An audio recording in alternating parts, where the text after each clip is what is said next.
Já, velkomin að Rauðaborðinu. Það verður alls konar í þættinum í kvöld eins og oft áður.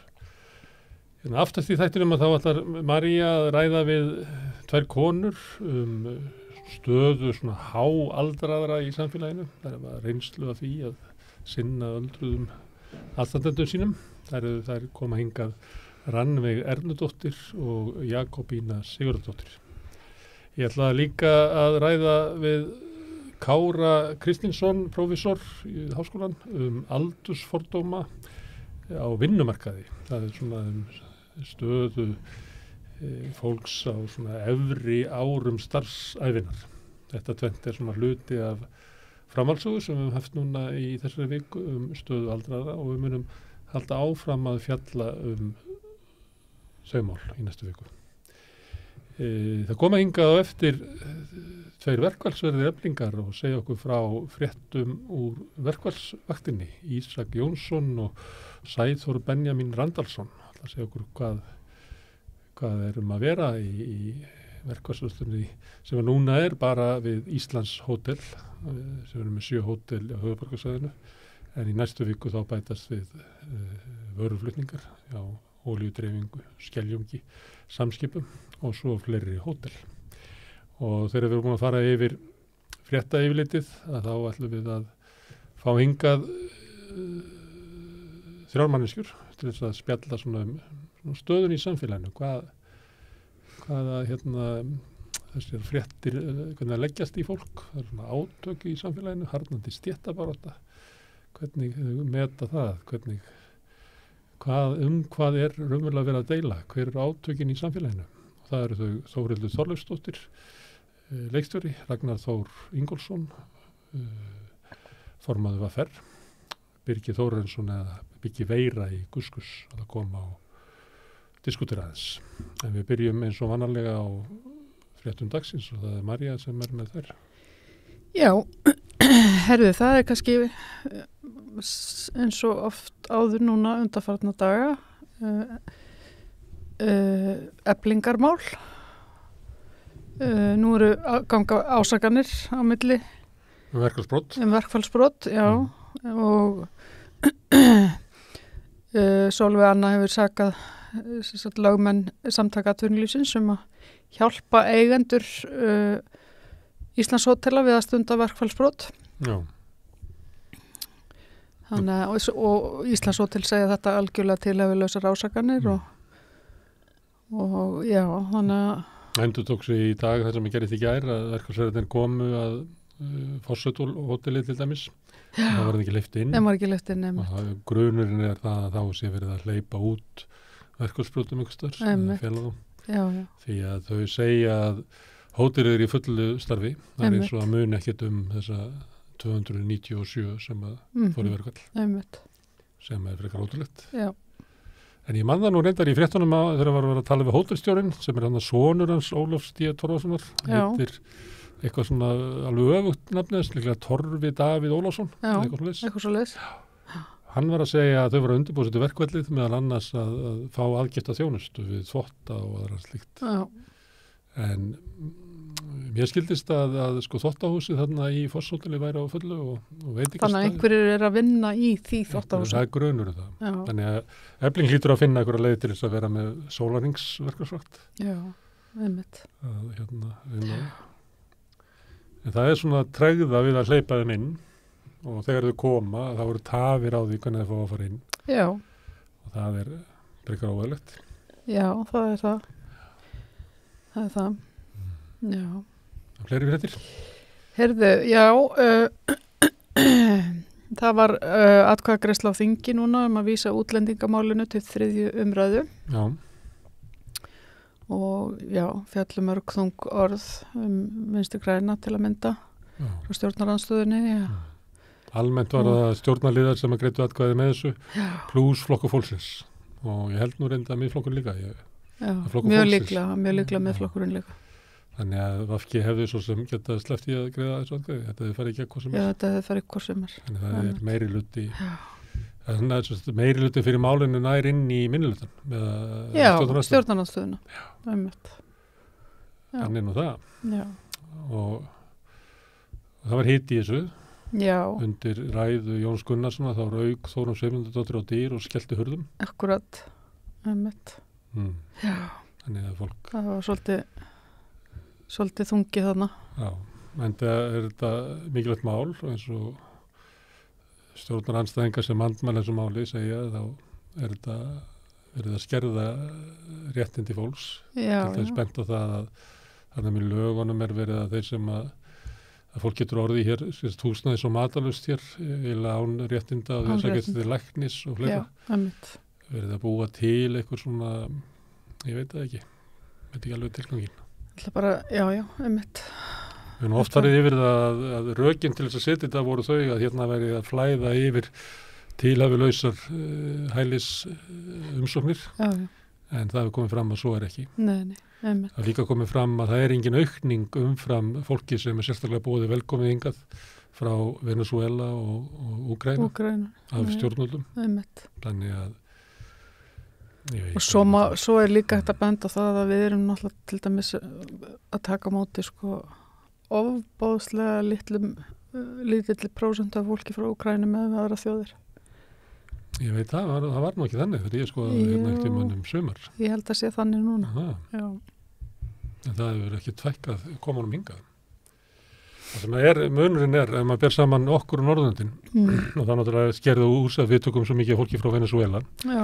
því að Norðurlöndin skilgreina ekki að fólk fái bara skilyrðlaust hæli sem kemur frá Venezuela eins og er gert hér. Það var einhver, ég held að verið Guðlaugur Þór var utanríkisráðherra, það var þetta eitthvað ákveðið þegar leit út svo að hérna yrði eitthvað svona stjórnarbylting í Venezuela. Já.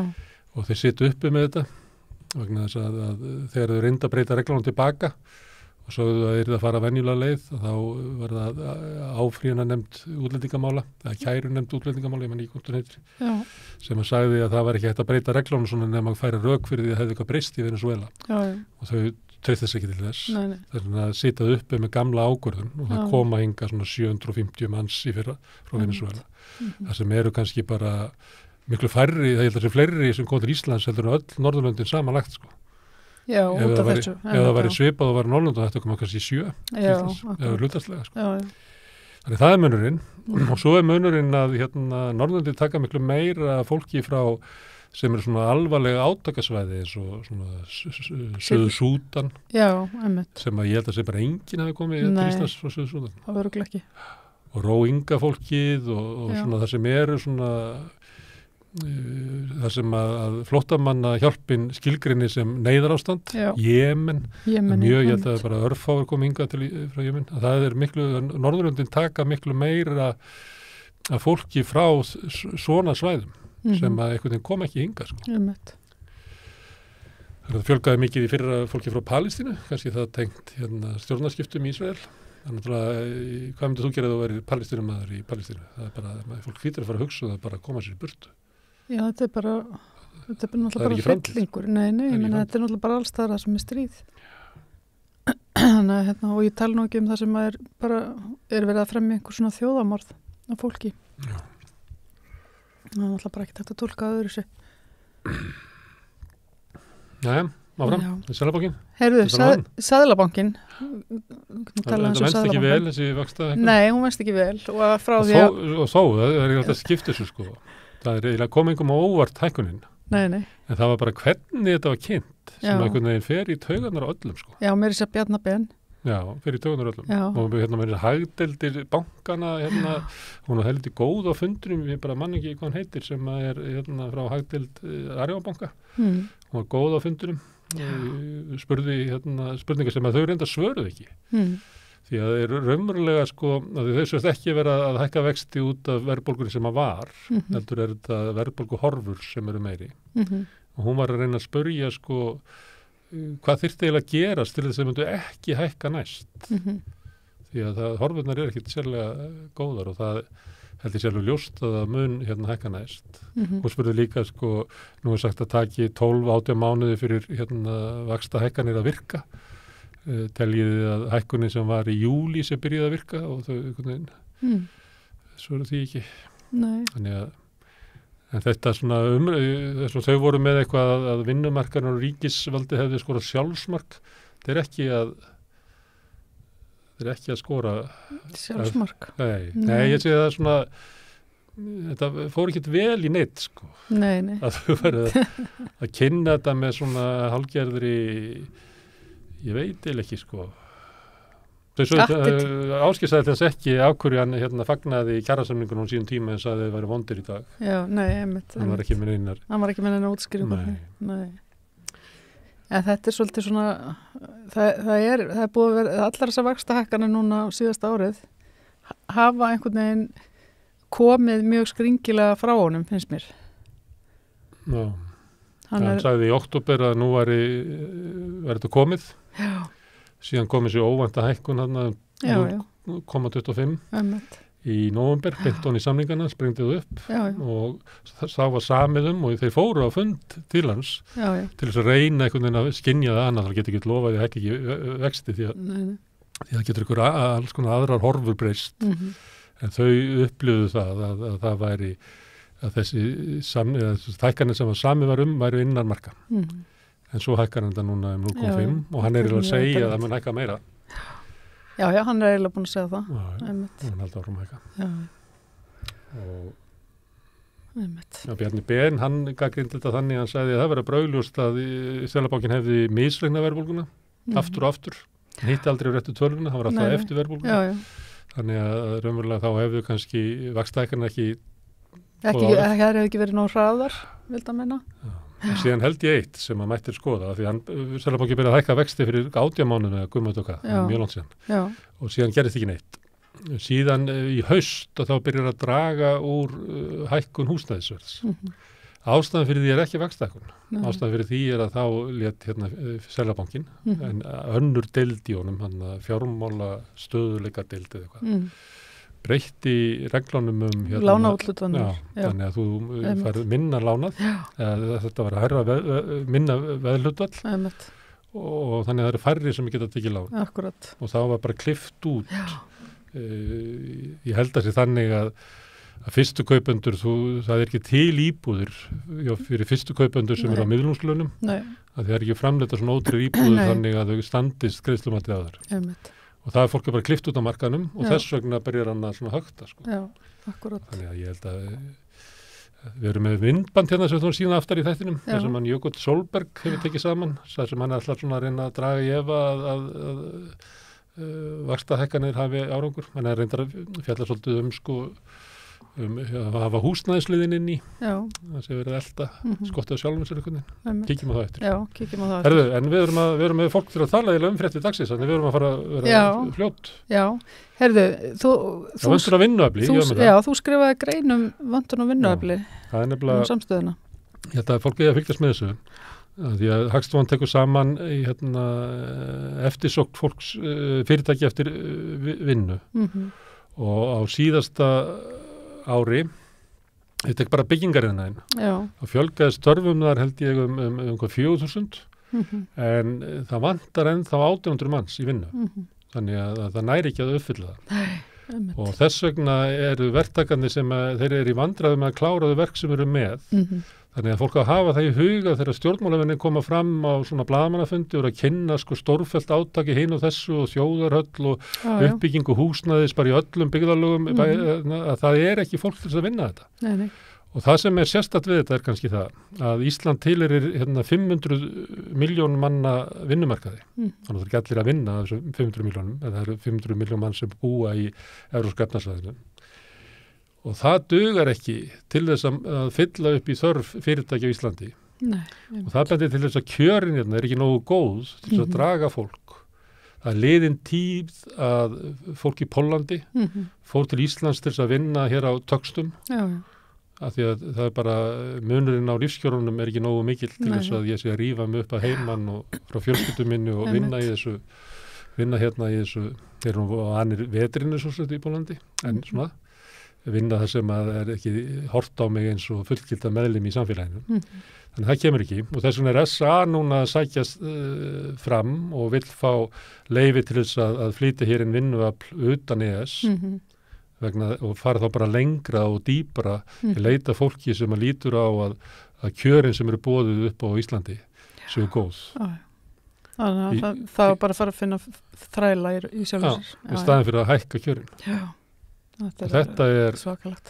Þetta líka tengist Seðlabankanum á fleira, því að þetta bendir til þess að þessi mikil þensla í kerfinu. Og ef það á að fylla þessi störf með því að bæta kjörin, þá náttúrulega mun það auka svona kraftin í efnahagslífinu, meiri reynsla, víst ég við.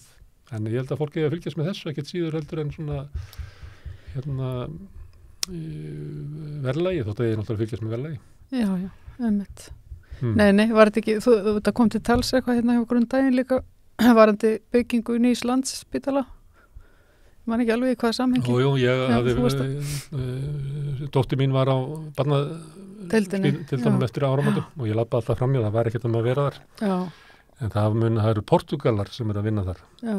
Þeir voru sendir heim í jólafrí í 3 eða 4 vikur, þess að lág vinna niðri.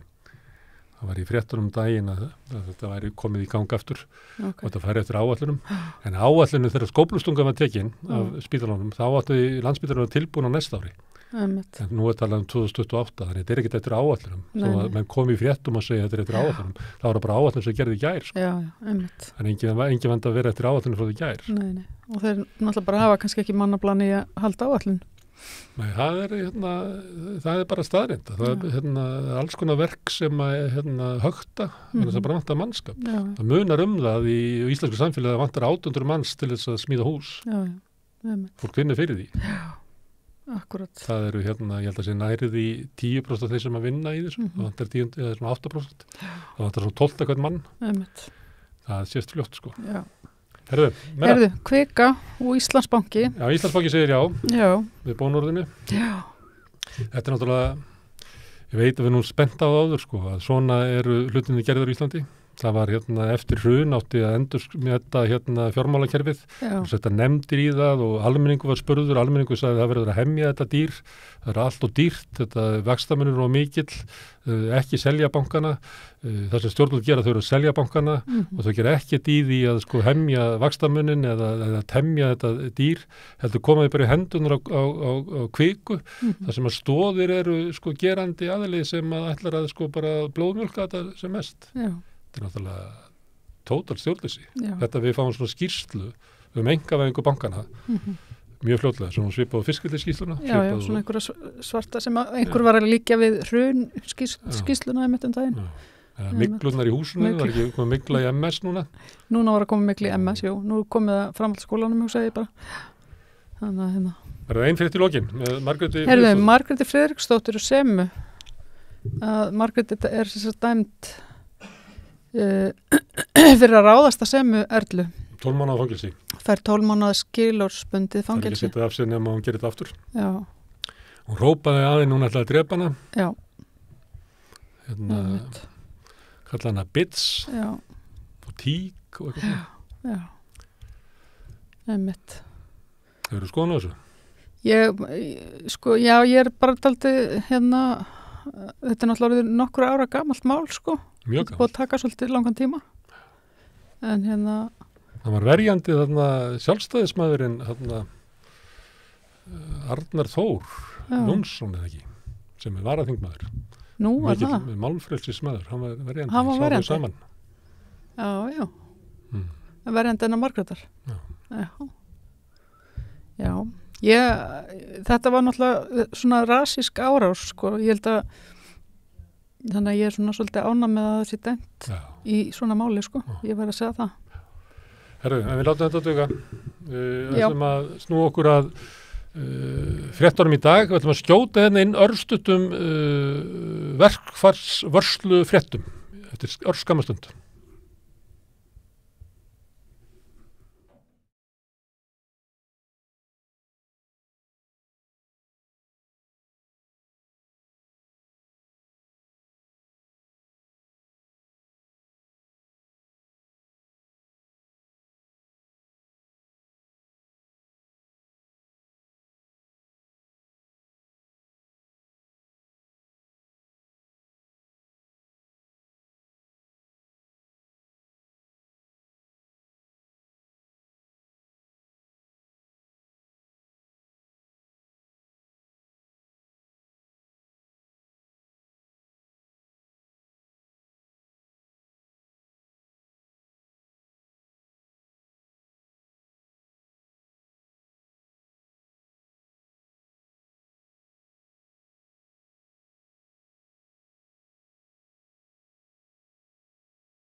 Fréttir dagsins eru átök verkfallsvarðaeflingar við starfsmenn og stjórnendur Íslandshótela. Og það eru komnir 2 hér úr eflingu sem hafa verið í verkfallsvarðaeflingu. Sæþór Benjamín Randalsson og Ísak Jónsson, verið velkomnir. Takk hérlega. Hvað segir þið? Hvað gerist í dag? Já, við fórum fyrst á Grand Hotel og þar eru við bara til að byrja með stoppaðir af öryggisverði, sko. Hann segir bara stopp, þið megi ekki koma engað inn og þar við situr, þangað til við erum búin að sitja þarna, við setjumst niður í lobbyinu í einhver tíma, þá svona loksins tóknast þegar maður hleypa 5 personum hótelið, þá erum við búin að hafa einhver tíma til að svona ráða ráðum sínum og gera kannski ýmislegt. Gera ýmislegt ámennar að verkfallsbrjótarnir geti flúið? Já, mögulega. Það er alveg Eitthvað grunar það? Já, það gæti nú náttúrulega alveg verið þannig. Og svo þarna komum við þarna á Grand Hotel, komum við á einum stað, sem sagt, fólk sem sagt, ég hef ekki séð vinna náður, ég er fyrrverandi starfsmaður á Grand Hotel. Og það átti að vera einhverjir yfirmenn og ég spyr hvar spyr þetta fólk hvar þau voru yfirmenn og konan sem er þarna, hún svarar eða spyr í rauninni millistjórnanda sem var þarna á hliðinu, þarf ég að svara þessa spurningu og millistjórnandi segir nei, þannig að fólk getur svo sem ráðið í þetta hvað sem það vill gera. Þannig að hún bað millistjórnanda sem að má ekki gangi störfin leifum það segja að hún væri raunverulega yfir henni. Já, nei, sko, þessi ég spurði þessa konu að því að hún var sögð vera yfirmaður. Já, sem að mætti gangi störfin. Já, sem mætti gangi störfin, já. En millistjórnandi mætti ekki. Millistjórnandi mætti ekki gangi störfin. Nei, en sko þessi kona, sko, þegar ég spyr þessa konu, hvar varst þú yfirmaður? Og þá spyr hún millistjórnandan, þarf ég að svara þessari spurningu? Og svo svarar hún ekki spurningunni, þannig að ég veit ekki hvar þessi kona á að hafa verið yfirmaður. Sæður, hvað varst þú? Já, það var mjög skrítin, eins og þeir langar að fela, pása okkur hjá hurðinni, hafa tíma að alla verið í rétt stað, fela þegar sýnt.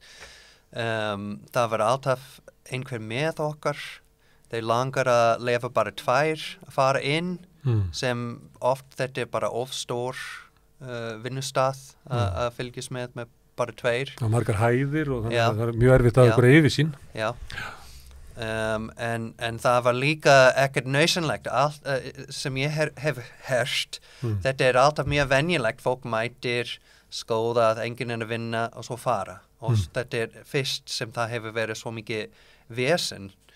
Og ég sá margar sem var að hreinsa sem var með guilty looks þegar við sá og langar ekki að tala mjög cagey, suspicious sem að voru að þrífa og voru að gangi í verk sem eflika fólk. Já. Bara fyrir framan ykkur. Já. Og hvað gerir þið því? Það er náttúrulega bara verður þá skoðað sem sagt og kært þá ef mögulegt er sko. Það er náttúrulega skoðað allt svona en í sjálfu sér var síðan, þetta var mjög greinilega síðan á Foss Hotel Lind, þar sem við fórum líka, sko. Já. Foss Hotel Lind er, hvað er það? Það er þarna á Rauðarstígnum. Já, þetta sem að Ölgerð Egil Skallagrímsson var ekki að nota. Já, þetta er það sem Rauðakross. Já, þannig að við alveg hodni á Grettisgötu. Já, akkurat. Eins sem var eins og sjúkrahótel. Akkurat þar. Já, og hvað gerist þar? Þar náttúrulega bara finnum við fólk frá dögum bara sem var þarna bara í svona að hreinsa eitt herbergi og ég þarna talaði við þarna aðra stúlkuna sem var þarna og hún sagðist já, þau voru í búningu svo voru merkt dögum og þarna sem sagt og segist það, ég spurði hvernig hún hefði byrjað, það var það bara í dag. Þannig að þarna hefur bara verið kallað inn fólk frá dögum og ég ætla að taka fram að við náttúrulega vorum búin að heimsækja sko áður en verkfalli byrjað, það náttúrulega heimsóttum við okkar fólk þarna sko meðan það var þarna verið að greiða atkvæðum verkfall og þar var enginn frá dögum þannig að það er alveg augljóst hvað þarna er í gangi. Og svo veitir hverju eiga daga? Já. Það eru bræður sem eiga meiri hlutan í því, rétt rúman meiri hluta, Einar og Benedikt Sveinsinir, Benedikt pabbi Bjarnar Ben. Já, algjörlega. ég ekki hissa. Þetta er ekki þessu? Nei. Nei, það ekki að segja að það maður sé mjög hissa á því. Þú ert hérna frá Bandaríkjunum. Já. Finnst þér Ísland vera svolítið svona spilt að menn komist upp með svona ýmislegt hér? Ekkert þegar ég var fyrst flutt, en núna, já, þetta er ekkert hissandi. Þetta var bara, já, mjög áhugavert. Í gær við vorum í trúnumaður námskeið og var að læra lög tengt við verkfall og verkfallsbraut og lögmannin og allt svona, og svo við þurftum að leggja af stað frá námskeiðið og fara til Fosshótela því þeir var að banna okkur að gera verkfallsvarslu. Og svo við komum aftur og var að tala við Sigurður Pétursson Sigur Pétursson sagfræðing? Já, svo þetta var mjög áhugavert dag að fara á milli námskeið og raunverulega verkefni. En á að breyta verkfallsvörslunni? Þurfi ekki bara að vera með verkfallsvörslu allan sólarhringinn? En nóg að koma bara og gera ykkur að skoðun og fara svo ef að þið vitið að þau eru að svindla? Vandamáli þetta líka, til dæmis þetta ólögulegt, en við getum ekkert hringi löggan og segja, herðu, þegar löggan mætt, þeir alltaf að fara fyrst og tala við þessi jakkaklætt mennin, samt þeir lögbreytingar, þeir svo sem að brotna lög, og við erum þar að fylgjast eftir eigin réttindi í lög, og þeir á að vera hlutlaus, en þeir fer inn fyrst að tala við lögfræðing SA og hóteleigendur, og svo kom og tala við rödd þeirra. En þá aðstór lögreglan ykkur við að komast inn ef að þau neita að hleypa ykkur inn, eða ekki? Það gerðist í Fosshótel, þá kom löggan og þá voru fleiri hleyptum inn, þannig voru fréttirnar alltaf. Já, þeir var á stað, var samið 5 má fara inn. Í það stóra hótel? Já. En þessi 5 sem fer inn, þeir var sagt þeir þarf að vera saman allan tíma, mátt ekki fara í mismunandi hæð, og það fór með eins og okkar í dag 2, 3, 4 fólk með kringum. Svo við vorum bara 2, það hefði verið fyrir sumum ekkert mjög öruggt að vera 2 með 3, 4 starfsfólk allt eftir þér. Það var miklu betur að vera 5 eða meira. Hvað ætlið að breyta eitthvað næstu dögum?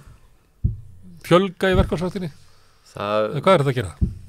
Það er náttúrulega bara góð spurning. Hvað er hægt að gera í svona ástandi þar sem að brotavélinni þetta ítrekkaðar og okkur er haldið út af hótelunum, en við munum væntanlega bara tvíeflast við þetta og láta vita okkur og halda áfram að reyna að stöðva það sem er í gangi með öllum tiltökum ráðum. Herðu, gott að heyra. Sæþór og Ísak, takk fyrir að koma hingað og segja okkur fréttir af verkfallsvaktinni. Já. Takk. Herðu, svo er það bara almennar fréttir, koma hérna eftir augnablik.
Ég sé ekki, sko. Já, heyrðu, það hérna, það eru svona skrýtni tíma sem við lifum. Það eru átök í samfélaginu og þegar það þá þurfum við svona að ræða saman það, hvaða merkingu hafi þessi átök, hvað er deilt, milli hverja eru átökin. Og til að hjálpa mér við að skilja þetta hingað komið 3 manneskjur, Þórhildur Þorleifsdóttir, leikstjóri, Ragnar Þór Ingólfsson, formaður VR og Birgir Þórarinsson, Birgir Veira í Guskus. Verið velkomin. Takk. Hvað segirðu, Þórhildur? Hérna, er þetta svona tími, þessi átök, við erum að tala átökin á vinnumarkaði og það eru verkföll og svona harka í mörgu. Er þetta svona tími þar sem að við sem ekki erum beinið þáttakaður, ekki svo strákandi sem voru hérna áðan sem er í verkarstöðslu? Er þetta svona tími þar sem við eigum að taka afstöðu? Kallar þetta okkur að... Ég hef ekki alltaf að taka afstöðu. Já, í öllu? Já, ég held það og það sé nú svona ágætt að hafa skoðanir sem að gjósi ekki bara upp þegar aðstæður verða eins og þeir eru núna. Já. En ég býst nú við og sést nú svona tala meira um afstöðu til þessari deilu sem nú stendur. Já. Og það er svo sem það er ekki að fjölur um hvað það er statt, en ég held að mín afstæð er svo, eða mín skoðun er svo að þetta eigi sér miklu dýpri rætur heldur en birtist á yfirborðinu, þannig að sé raunverulega að ræða eins og oft áður að það sé það svona almenn sátt eiginlega að það eigi í raunin ekki að hrófla við neinu. Og í öðru samhengi að það kalla stöðuleiki en það má stöðnun varðstaða valdsins og það virðist vera það samkomulag aftur og aftur að það beri að halda þessu mun í samfélaginu og þessu mikla mun og það sé hlutverk einhverja umfram aðra að vera þar á botninum og það sé spegilmynd, eða við viljum spegla okkur í því vegna þess að okkur er gjarnt að halda, eða okkur er tala trúum og oft er það kannski rétt, að þeim sem vegnar vel, að það er að segja að peningar efnahagslega afkoma sé sjálfum þér að þakka því leyti til þú sér betur heppnaður en náungin sem hefur aðeins minna og það beri vottum að þú hafið meiri gáfur, meiri getu, betri menntun, sérst að öllu leyti betur heppnaður heldur en næsti og þannig viljum við geta speglað okkur, við viljum hafa þennan spegil á botninum þannig að jafnvel þeir næstlæstu geti speglað sig og það dæmist alltaf á konur að vera þessari stöðu enda náttúrulega mörg þúsund ára hefð fyrir því að þær séu þar og þar að þau ekki eru það líka að vinna störf sem er kannski alveg innbyggt í samfélagið og rótgróið og það er ekki ósegjuð af því að þannig hefur það alltaf verið að þetta séu störf sem að konum ber í raunin að vinna og ber að vinna þau ókeppis því að þau hafa verið unnin ókeppis náttúrulega öldum árþúsundum saman og þau séu ekki launaverð og aftur er það konur sem lendi í þessari stöðu og það virðist ekki valda miklum áhyggjum og fáir sem standa með þeim en það, ég ætlum ekki að segja það mér finnst nú vera raddir núna það að það eigi að styðja þessar láglaunakonum mér finnst það vera svo nokkuð voldur rödd núna en mér finnst það athyglisvert að hverju þetta stoppar alltaf þarna og það vottar fyrir ykkur svona samheldni hjá öllum öðrum það að betur settu já og segir líka bara þeim sem núna hafa þegar landasamningi að ég heyri ekki, eða ég veit ekki að það sé vankunnátta, ég heyri ekki að þar sé einhver skilningur á því að það verði að hleypa þessum lægstlaunuðu nær. Ég hef ekki heyrt neinar stuðningsyfirlýsingar það að það sé eitthvað eðlilegt eða æskilegt að reyna að hífa upp og jafna aðeins kjörin. Ragnar er búin að skrifa undir samning, þannig hann getur bara að svara þessu. Já, ég ætla ekki að gera honum upp skoðan, ég bara segi, ég hef ekki heyrt svona. Ragnar, hvað? Já, bara stöðuna jú, ég skrifaði undir samning og við vorum nú að senda frá okkur úr miðstjórn Alþýðusambandsins stuðningsyfirlýsingu til verkfallsaðgerða Eflingar þar sem að miðstjórnin lýsir við fullum stuðningi við þessar aðgerðir og hvetjum fólk til þess að fólk úr öðrum stéttarfélögum að fara ekki ganga ekki í störf þeirra sem eru undir verkfallsaðgerðunum og ef við tölum bara kannski stöðuna í þessum aðgerðum að það er svo margt einhvern veginn sko, það er ekki oft sem að ég er á hliðalínni það sem er átök það er nú svona kannski pínu nýtt fyrir mér en jú, þetta er maður hluti að þessu og að því að maður er starfarinn af verkalýðshreyfingarinnar en það er svo margt sem að veldur mér áhyggjum og það er hvernig þessi átök milli samtaka atvinnulífsins og síðan Eflingar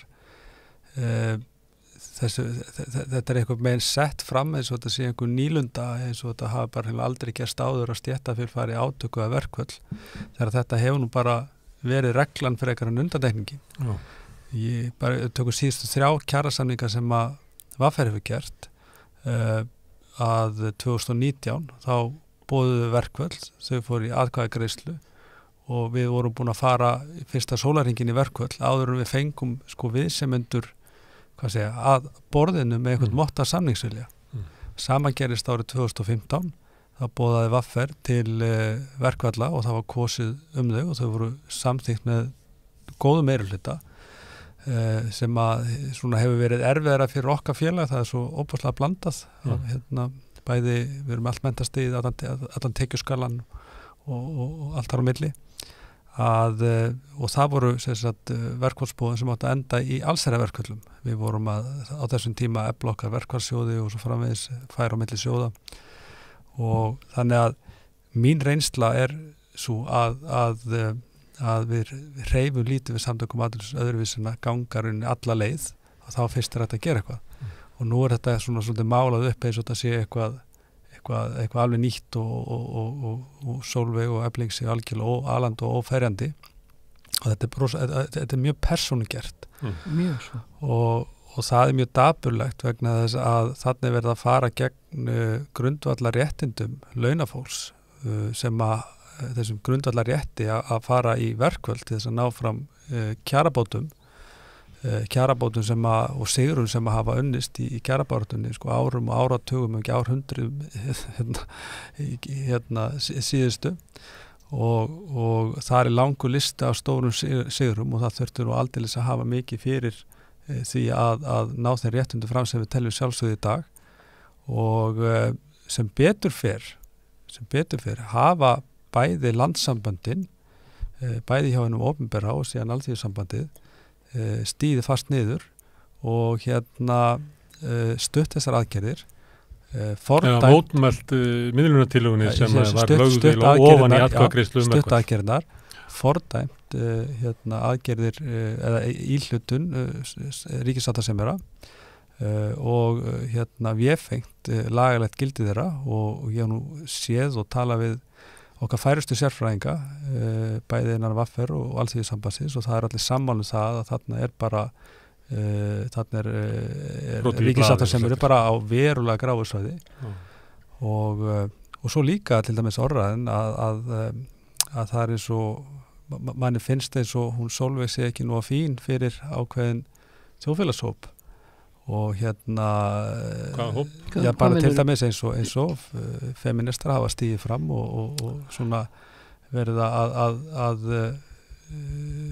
tjá sig mikið hennar framgöngu og ég nú skrifa mikið leigufélögin og hef verið mikið samskipti við leigjendur kallað eftir sögum og skrifa mikið Ölmu leigufélag og ég hef verulega að hugsa yfir þessu vegna þess að mikið af þessu fólki sem hefur leitað til mín eru einstæða mæður sem hafa verið að fá hækkanir á húsalegu upp á 60.000 krónur á einu bretti, 30% jafnvel og hæstu tölurnar sem ég með hjá einstæðri móður með 3 börn var 85.000 krónur á mánuði.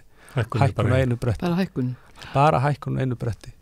Og síðan erum við að tala sem samfélag að hér sé bara hafið allir bara blúsandi gott, við séum góð og stundu vel og allan mælikvarða hvað var að lífsgæði. Ríkisstjórnin hefur algjörlega setið hjá. Hún hækkaði húsaleigubætunar 4.800 í maður rétt. Já, ég er að segja það og það sem að meira að það hefur ekki fengist þrátt verið mikla baráttu hjá okkur bara í hreyfingunni og sömulegis líka mína og fleiri góðra samtaka eins og öflugra samtaka leigjenda sem að hafa verið mjög öflug að það verist ekkert ganga reka í því að koma þessum hópum til bjargar og síðan þegar maður horfir upp á það að þessir hópar eru núna að fara í aðgerðir til þess að fá eitthvað aðeins meira og fá bót sinna kjara að það er átakanlegt að sjá ekki svona kannski vítekari samfélagslegri stuðning við þessa baráttu og reyni daburlegt að sjá hvernig persónu. En það út af því og kannski harkan í hinu opinbera og þar með töldum byggisáttasemjara, það út af því sem að Þórhildur að segja að þetta eru fátækustu konurnar? Þess að fá þær þá stálhnefinn harðastur. Já, ég hef svo sem ekki svarið við því en einhver hlýtur ástæðan að vera hún að vera. Þetta endur tekur sig aftur og aftur ræðna með ýmsum hætti alltaf þegar það kemur að konunum og lálur. Þú þekki söguna betur. Já, ég þekki hana talsveit vel vegna þess að við létum nú einu sinni bara stjórnarmyndun snúast að hækka lægstu launin og ég var nú að skrifa þetta smá pistil og bara svona, ég vil geta þess hér til gamans að þá svöruðu sameiginlega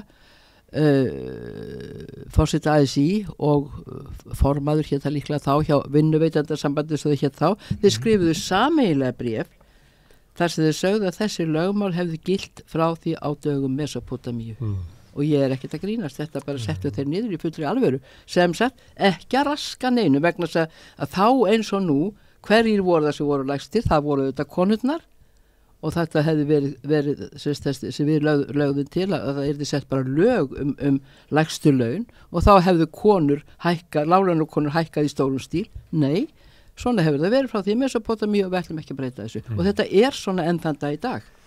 Byggi, heldur að þetta spili inn í eflingadeiluna að svona hörku sem að yfirvöld sína eflingu?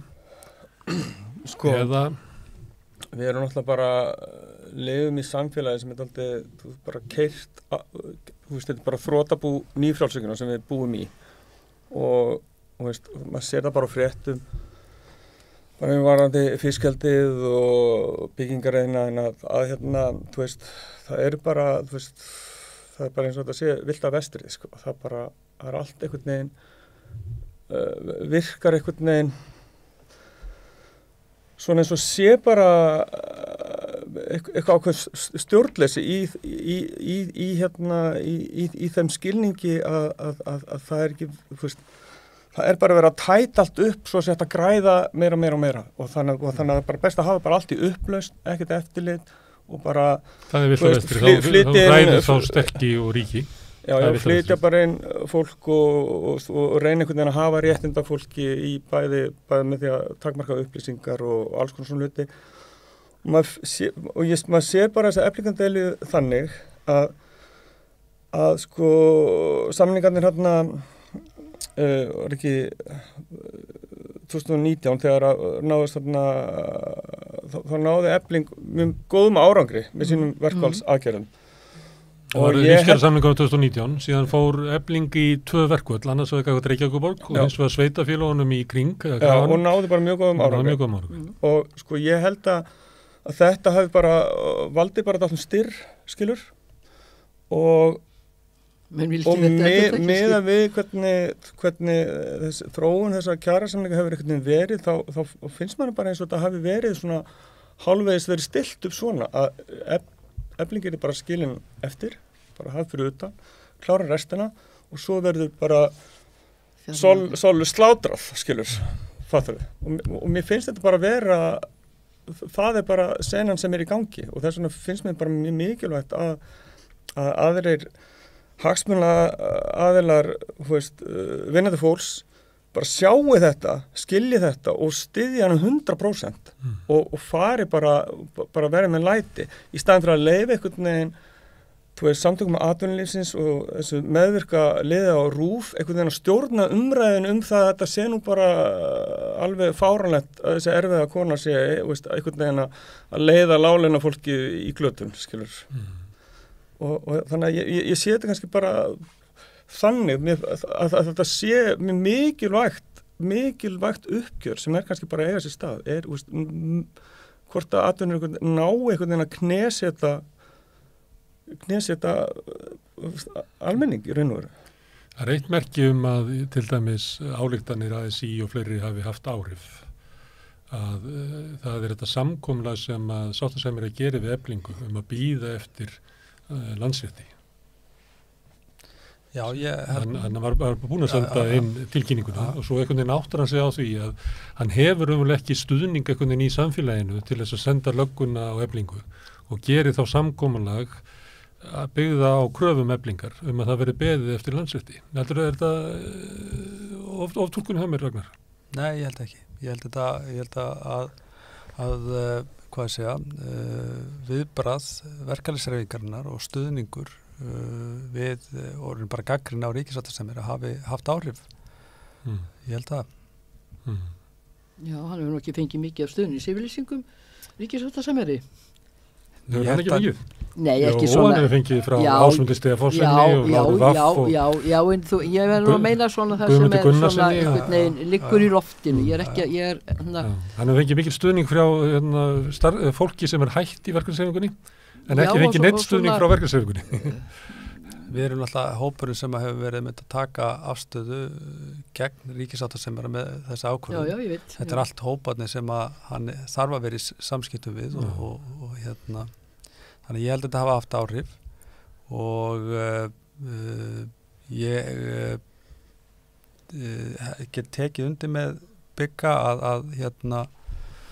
að þessi atburðarás sem að teiknaðist í kringum kjarasamningana núna, hún hafi verið þaulskipulögð af samtökum atvinnulífsins og hvað við segja, allri áróðusmaskinunni í kringum samtökin að það hafi verið þaulskipulögð aðferði í að reyna að búta niður samstöðu hreyfingarinnar og semja við hvert félag fyrir sig og það er Þú var svolítið samin út í horn. Já, og þú veist, og ég upplifði það til dæmis þegar við vorum í Karphúsinu að ganga frá samningi, við mynduðum í rauninni bandalag með samflótið iðnaðarmanna með mjög stuttum fyrirvara og maður fann hvað var mikil óánægja bæði á vettvangi sáttasemjara og sömuleiðis líka hjá SA að við höfum myndað þetta bandalag bara svona upp úr þurru og bara mætt bara niður í Karphús með þeim. Og svo var þetta bara gegnum gangandi í gegnum allt samningaferlið að það var verið að reyna að draga okkur frá þessu samflóti. Þegar við vorum svona búin að klára þennan ramma sem að við svona töldum okkur geta í það minnst að fari með í atkvæðagreiðslu til okkar félagsfólks að þá átti bara að skilja iðnaðarmenn eftir og þeir voru með þess að líka reyna að búta niður samstöðuna þar.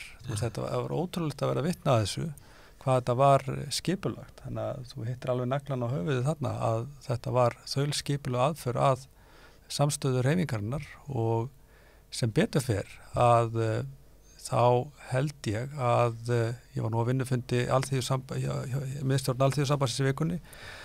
Það komu nú saman allur hópurinn sem hefur nú stundum deilt, reyndar náttúrulega utan Eflingar, þau náttúrulega eru í aðgerðum. Og ég skynjaði alveg á fólki og það var kannski ánægilegt að þetta verður ekki látið gerast aftur og það fannst mér svolítið vera tónnin í hópnum. Fyrir ekki að hvað verður ekki látið gerast aftur? Kljúfa hópinn svona eins og var gert núna. Stjórnvægilega leikritinu. Það má ég spyrja þig, Ragnar, að því að þú varst í Karphúsinu 2019 lífskjarasamningunum að þá var hreyfingin að sömuleyti, það var svona skjálft í henni, kannski ekki alveg sundruð, en þá gætti ríkissáttasemjari sem að þá var sig á því að semja við þá sem að voru kannski vildu ganga lengst, heldu þeim inni. Er ekki svolítið munur á því? Því það var eiginlega þið leiddu samningarna sem voru gerði fyrstir, þið Efling og Verkalýðsfélag Akraness og Starfsgreinasambandið kom með. En núna er þetta alveg öfugt, nú var samið við Starfsgreinasambandið sér og svo átti að þröngva ykkur í svona orðnum hlut. Er munur á þessu? Það var kannski ekki alveg svona einfalt, hvorki núna síðast né 2019. 2019 þá fer hluti af Starfsgreinasambandinu ásamt landssambandi verslunumanna og gerir allu að samningi og hópurinn sem fór saman þá, það var Vaffer og Efling og Akranes, Grindavík og gott af Aðalsteinn hafi ekki verið með okkur líka Húsavík og hérna, þannig að við vorum alveg fyrir utan til þess að byrja með, þannig að það var gerð atluga fyrst að hinum hópnum. Það gekk ekki. Það gekk ekki, eða þú veist, þau treystu sér ekki til þess að skrifa undir samning og bera hann undir, þannig að við fengum keflið og við náðum nú að klára þetta með herkjum fyrir rest, þannig að hérna, og þegar leit út fyrir að samninga myndu nást og þá buðum við öllum með, þannig að við fórum í rauninni sameiginlega í þetta svona í restina. Það sem gerist hins vegar núna að ég veit ekki hvernig á að lýsa því að þú veist það verður hérna bara einhver atburðarás.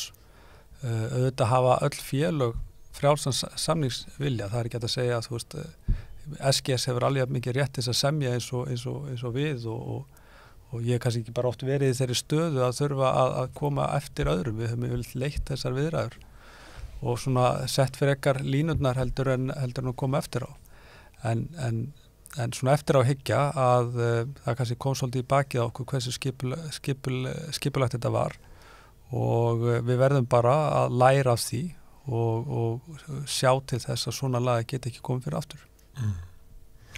En hvað segir hérna Ragnar nefndi hérna feminista. Ég veit ekki hvort þú kannast við það nú, ég ætla ekki að vísa í pistil að því að Stefán Ólafsson skrifaði grein á Vísi þar sem hann hvatti feminista til þess að styðja baráttu lánunarkvenna og kannski Sólveigu Önnu sérstaklega. Það skrifaði Sóli Tómasdóttir grein þar sem hann sagði að svona aðferðir Sólveigur væru svona karlægar. Já, ég hef ekki. Og það var ekki að krefjast þess að feministar vera að styðja konur sem var eins og kallar. Hegður sem svo kallar. Fyrstulega veit ég nú ekki hvað átt við með feministar, því að það getur hver sem kallað sig feminista. Nei. Þannig að það orðið mjög svona óskilgreindur hópur. Sjálfsjúkdómsgreinandi. Já, þannig að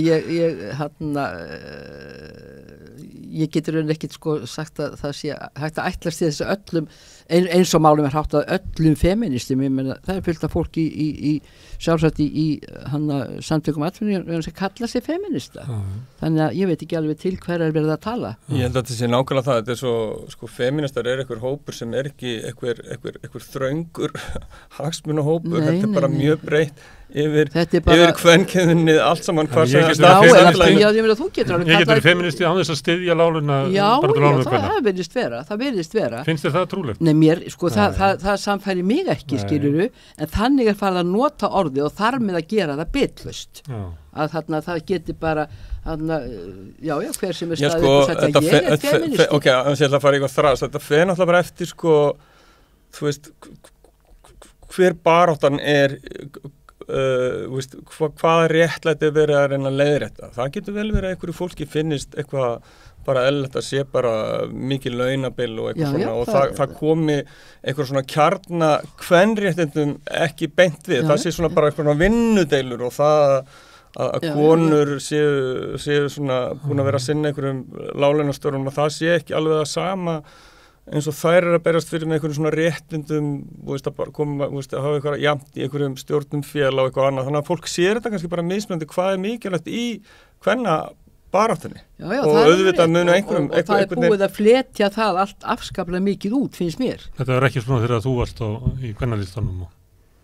Nei, við skerptum náttúrulega línur að mörguleiti og þarna og þá við töluðum syngt og heilagt breytt samfélag og hugafarsbreytingu að svona sífellt viðgerðarstarfsemi og bæta sífellt líkurnar þær væri orðnar svo gat slitt að það hefði ekkert hald en núna er ekkert talað það að feministar vilja einhverjar grundvallar breytingar. Mér sýnist að núna sé hægt að segja að feministar bara þeir sem að vilja jöfn laun, kalla og kvenna og vilja jafn marga konur og þingja og kallar og eitthvað svona sem allt skiptir máli en fyrir mér er nú getur það getur hvaða kona sem er og hvaða kallmaður sem er kallað sér feminist en mér finnst að vera grundvallaratriði að efast allar stofnanir samfélagsins af því að það eru allar inngrónar, samgrónar í kerfi sem er hugsað af köllum, stýrt af köllum, byggt upp af köllum. Til að kúga konur. Ekki, það kannski ekki endilega tilgangur. Nei, var ekki tilgangur en það það var svona hliðar en það var svo sem aldrei neitt verið heldur að reikna með þeim til nokkura hluta sko. Við skulum bara rétt átt okkur á því hvað það ofbóðslega stutt síðan bara rífilegt var ymbrað á því að konur hefði ykkur réttindi. Það var bara í gæri. Eða bara eitthvað innlegg í samfélagslega umræðu. Bara nokkuð skapaður hlut og ef við ætlum að taka svona lengri mælikvarða þá gerðist það bara nánast í gær sko. Þannig að auðvitað rótgróið ennþá inn í allt feðraveld og allt samfélagið að konur séu karlmönnum standiðum ekki jafnfætis og þeim beri hvorki sömu áhrif eða völd eða auður eða tækifæri. Í raun og veru það ennþá svona undirliggjandi allstar. En Þórhildur, segðu mér, hvað finnst þér það að kona segi aðra konu að hún get ekki stutt hana því að hún of lík körlum? Það bara, konur hefur það verið sagt um þig? Að þú hefur leikstýrt þessu kall? Nei, það hefur aldrei verið sagt um ég leikstýrt þessu kall. Hvaða rugl þetta? En ég meina hún sollaði bara alvöru kettling, þetta ekki einn kall, þetta bara alvöru kettling. Kettlingar eru kröftur og eru kjátt og svona. Ég meina konur og gallar geta tekið afstöð á alls konar forsendum. Ég meina, það getur vel verið að einhverjum og hafi ekki líkað einhverja starfsaðferðir inni í eflingu. Svo sem þekki það ekki nema bara svona það sem maður heyrir á afspurt, sumt að ég var ekki gett þetta að heyra. En mér finnst það ekki mega að draga athygli frá þessu grundvallaratriði að hún núna að berjast fyrir lægst launaða fólkið í landinu sem eru að stórum hluta til konur og svo getum við deilt aðferðir og hitt og þetta og persónur en það bara til þess gert eða til fallið að taka athyglan af því sem máli skipti. Það hverjir eru alltaf á botninum og af hverju eru við alltaf þar konurnar. Það aðalatrið. Svo geta konur deilt hitt og þetta haft mismunandi skoðun hver á annari, stutt hver aðra mismikið og mislíkað og svo framvegis. En þetta grundvallaratriði, það styð ég og þar styð ég Sólveigu í hennar baráttu en ég geti alveg eflaust sett út á ýmislegt sem gerðist. Og þetta fólk sem þú ert að lýsa það kaus hana til forystu? Já, það kaus hana til forystu og það í tvígang. Hvernig finnst þér umræðan Sólveigu svona í þessum tón sem að þú kannast nú við samfélaginu? Mér finnst þetta bara, ég náttúrulega þekki hana dálítið, hún er náttúrulega einn besta vinkona konuna minnar. Þannig að ég verði að fara varlega en það sem var náttúrulega bara mjög áhugavert þegar hún stígur fram að þá fekk hún mikla virðingu í heitapottunum, skilur. Þú veist, köllunum fannst þetta töff kona, hún gat komið fyrir sér máli og tala bara mjög skelleg og mjög direkt og var bara hörð og rosalega skriffær og málfær og í raun og veru og einhvern veginn getur komið bara hugsunum sínum ákveðnum málum bara fram bara eitursnjallt, skilur og það náttúrulega hennar eitt mesti styrkur og hún fekk mikla virðingu fyrir það. En svo náttúrulega bara, flæður undan því að, svo hún náttúrulega bara, eins og þú vart að segja, hún er náttúrulega kona, þannig að þær búa ennþá því að þær megi ekki alveg rugga bátnum eins mikið, af því að þær þurfa einhvern veginn, þetta ekki kvenlegt að vera svona, það kall, þá getur ekki stuttið, og þú kallalega, þá getur ekki stuttið, það er svona fáránleg pæling. En ég held að þetta sé kannski bara, það hafi kannski bara, ég held hún njóti ennþá bara mikillar virðingar hjá mjög mörgum en það er náttúrulega bara að vera að teikna upp, bara meðvirki fjölmiðlar og þeir sem að einhvern veginn stýra umræðinni, eru að reyna að teikna upp eitthvað svona mynd til þess að bara halda henni niðri, skilur, og málflutningi þeirra sem að berjast fyrir réttlæti í þessu gegnsýrða kapítaliska samfélagi. Ættu að segja að svona fyrirsögnin sem hún fær eru svona, það er eitthvað tónn í þeim, að það sé verið að reyna að pakka hana inn í því að vera svona eitthvað frenja og bara erfið kona. Já, og ekkit endilega eins og þetta sé eitthvað neginn svona skipulagt. Þetta er að því að fólk er yfirleitt ekki með fulla meðvitund og margt bara með takmarkaða meðvitund. Þannig að fólk skrifa bara eitthvað sem finnst, skilur.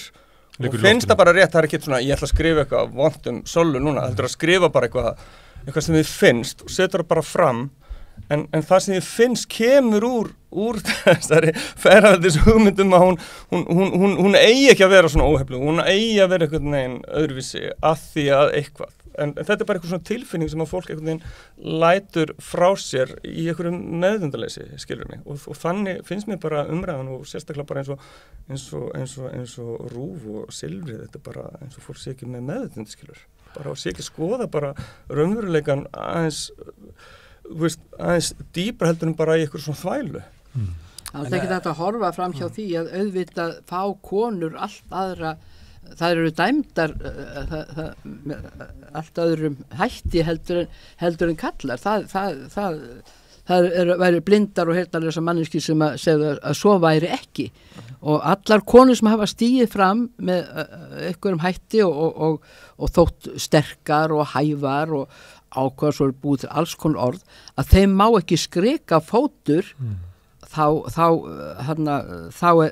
byrja árásarnir og ef það rukka bátnum og þá er strax farið í persónuna, þá er hugmyndunum sleppt og farið í persónuna og það er, ég hef nú stundu sagt svona í gríni að skapgerðar gallarkvenna eru náttúrulega með þeim ólíkindum að það er bara það sem það viljast ofta að gallarkarla séu litlir sem engir og ef þeir eru þá skipta þeir ekki máli þeir eru svo hæfir eða eitthvað þannig að þetta sleppa karakterinn svona hans já, það er bara svo hluti af hans svona stíl eða hvað það er kallað en það er alltaf ráðist á konur á persónunót og það ráðist á persónu þeirra og það er mjög erfitt að sé, ég hef setið undir svoleiðis sjálf alls konar ávirðingum með mig sem persónu hringdi í vini mína, blaðamenn hringdi í vinkonu mín til að spyrja hvort það væri ekki hræðilegt við hringdi í manni mín til að spyrja hvort það væri ekki hræðilegt að vera giftur mér og þetta með að konur búa við og þetta er bara þetta er hluti af miklu stærra hugmyndakerfi sem að þarna fær útrás af því að það er hættulegt að rugga bátnum, rugga einhverju aldagömlu kerfi, látum það vera, svo er við að laga til inn í því en það verður ekkert gert með neinum almennum hætti, enda sjáum við hvar heimurinn er stattur, við bara sjáum það, afleiðingar af þessum yfirráða, valda, auð, söfnun og mögnun, hvar eru völdin, hvar eru áhrifin, hvar eru ákvarðanar, þar eru þar sem að auðurinn og völdin eru og þar eru kallar með kallægar hugsanir sem alltaf byggjast á polariseringung, arðráni og eins og þú sagði sund að deila og drottna og rakað sér arðinum. Þetta er bara ofbeldi.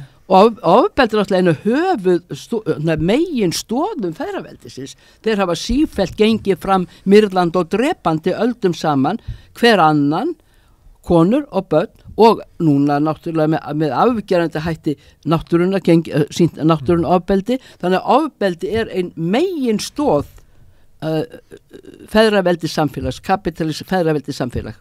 Ragnar, þú hefur fylgst með Sólveig Önnu. Er það ekki samt svolítið svoleiðis að því meira sem er barið á henni að því sterkari verður hún einhvern veginn? Hún alltaf er alveg ótrúlega manneskja.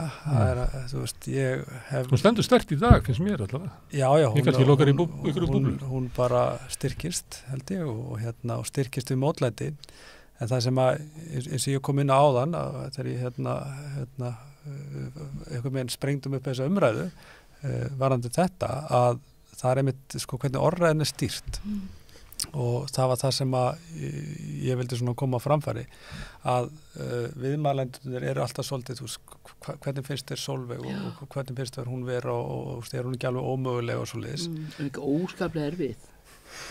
Ég náttúrulega hef gert risa kjarasamning með ekki bara Sólveig heldur samningarnefnd Eflingar og öllu því flotta fólki sem að þar er og ég hef líka verið í bandalagi með því fólki, ég hef líka verið í myndabandalagi með starfsgreinasambandinu og líka samflótið iðnaðarmanna og þetta allt mjög öflugt fólk sem að starfa á þessum vettvangi með rauninni eitt markmið að það að bæta kjör sinna félaga og tala þeirra lægstsettu og það sem ég var að benda á áðan að þegar við erum að tala sko að það verið að etja konum saman í orðræðinni, reyna að finna viðmælendur sem að segja eitthvað neikvætt Sollu eða síðan neikvætt einhverja aðra og reyna svona að koma því til þess að taka rauninni athyglinna frá kjarna málsins og þetta náttúrulega bara, þú veist, þetta náttúrulega bara þekktast aðferð sem að lobbyistarnir og þetta svo þaulskipulegt sem að þeir hafa til þess að taka athyglinna frá þessi skipti máli og þess vegna kom ég inn á þetta til dæmis með leigumarkaðin og samskipti mín til dæmis við einstæða mæður sem að, þú veist, eru bara í gjörsamlega vonlausri stöðu og það enginn að tala þetta. Það enginn að tala sko, ég á bylginni núna daginn með efnahagsráðgjafa SA og hann segir, herru, við höfum það bara svo meðaltali gott að sko, við erum bara öfundað allan heim vegna þess að samanburðin svo góður. Jú, þú getur tekið hótelþernuna og Halldór Benjamin og lagt saman launið þeirra og deilt með tveimur og þau hafa það náttúrulega meðaltali mjög gott en þetta þú veist kjarni málsins og það sem það skiptir mín helsta fyrirmynd í minni baráttu þegar ég tók ákvörðun að fara í stjórn VFR árið 2009 þar Herdís Dröfn Baldursdóttir hún skrifaði tengslanlegt valda með áherslu á verkalýðshreyfinguna og atvinnulífið og lífeyrissjóðana hvernig þetta spilast allt saman og ritgerðin kemur út held í 1996 frekar en 7 og hún var bara útskúfuð hrakin úr landi kölluð doktor í misskilningi það var aldrei, þú veist, það var aldrei rýnt að einhverju dýft í það sem var að segja og skrifa. Ég held að það verið messabóta mjög kallinn sem að skrifa drikka sem hafi staðið. En það, sko, þetta er náttúrulega, þetta sem þú ert að segja, Ragnar, kannski ekki úr því sem ég er að segja, það er sko þetta að það er svo árangursríkt að dreifa athygli frá grundvallaratriðum og fara að deila persónur eða aðferðir eitthvað slíkt, sko. Allt sem getur dreigið athyglinna frá grundvallaratriðum einhvers konar jöfnuðar að réttlætis, það kemur ekki upp yfirborðið, heldur þá gárað svona og krafsað í það sem að liggur beint við í svona einhverjum konkrétt tölum eða hvað það er. En látum grundvall samfélagsins eiga sig. Biggi, ég byrjaði að spyrja Þórildi, hvort þetta væri svona tími þar sem hafi þetta gafstuð, er þetta svona tími? Það er ekki kosningur á næstunni þannig að fólk getur kannski lítið gert en ég held að sko, veist, svo erfitt að átta sig á þessu samfélagi af því að veist, það er einhver himna af umræðu og maður veit ekkert almennilega hversu mikið hún endurspeglar samfélagið sem fyrir neðan þá heldur hversu mikið samfélagið er að hvort að tilfinning sem fólk hefur eldir þessa umræðu, hvort að fólk sé að hlusta á þessu umræðu og segir bara, eldi það sem hefur verið að reyna að halda að þeim, eða hvort að fólk haldi raunverulega, sjá þessa umræðu og finni sig en eitthvað annað. Og ég bara átta mikið á því að sjálfsögður tíminn til að taka afstöðu, en maður veit ekki alveg hvort að það er að gerast, þess vegna held ég að sé alveg rosalega mikilvægt að þeir sem eru allavega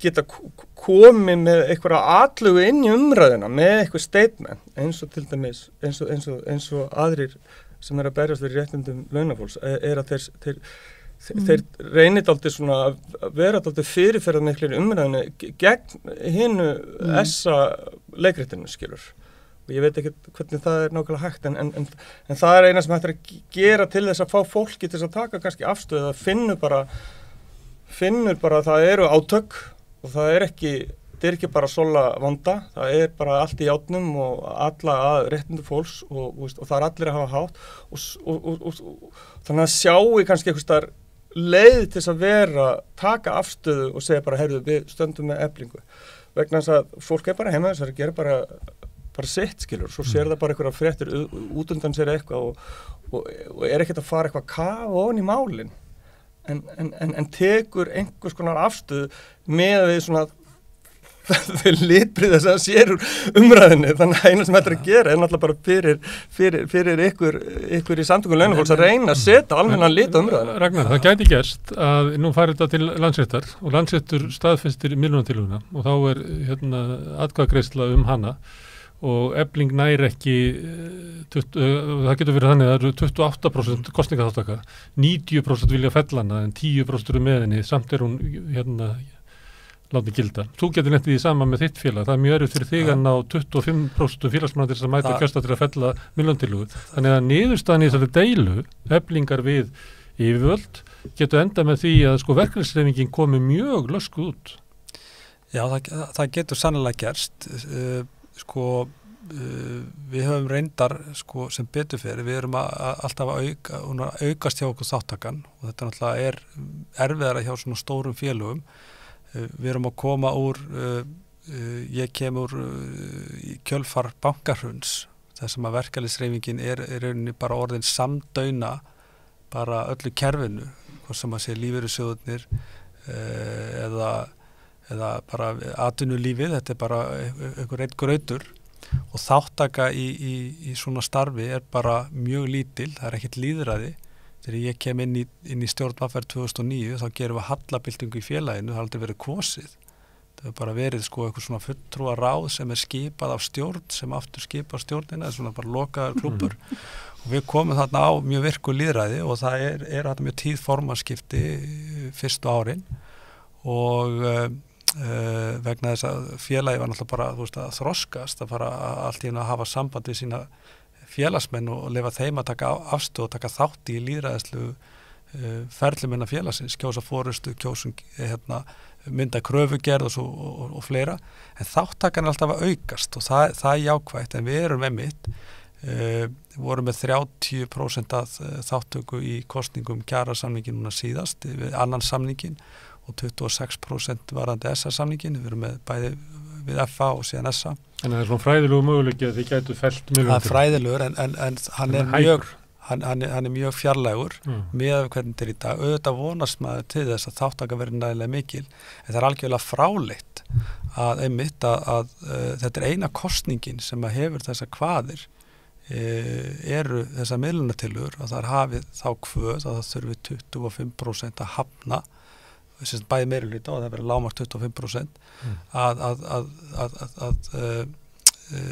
þessari miðlunartillögu sem sett þessi kvöð bara eins og það algjörlega fráleitt, þá bara að duga bara einfaldur meirihluta eins og bara kosningu samninga en það sem vorum að tala hérna rétt áðan að varandi afveglega umræðuna að það verið fróðlegt að lesa tölur fréttaflutning af Eflingu og því sem búið verið í gangi vegna þess að þetta snýst eitthvað með allt þetta og þetta fjallaði þetta með mjög neikvæðum hætti eins og þetta sé eitthvað tabú sem að gerast þar, það eru átök út allan heim og alla Evrópu eru verkfallsaðgerðir. Frakkland lofi verkfallum. Við vorum að senda frá okkur í yfirlýsingu til PAM sem systurfélag verslunarfólks í Finnlandi sem að fara í aðgerðir til þess að fá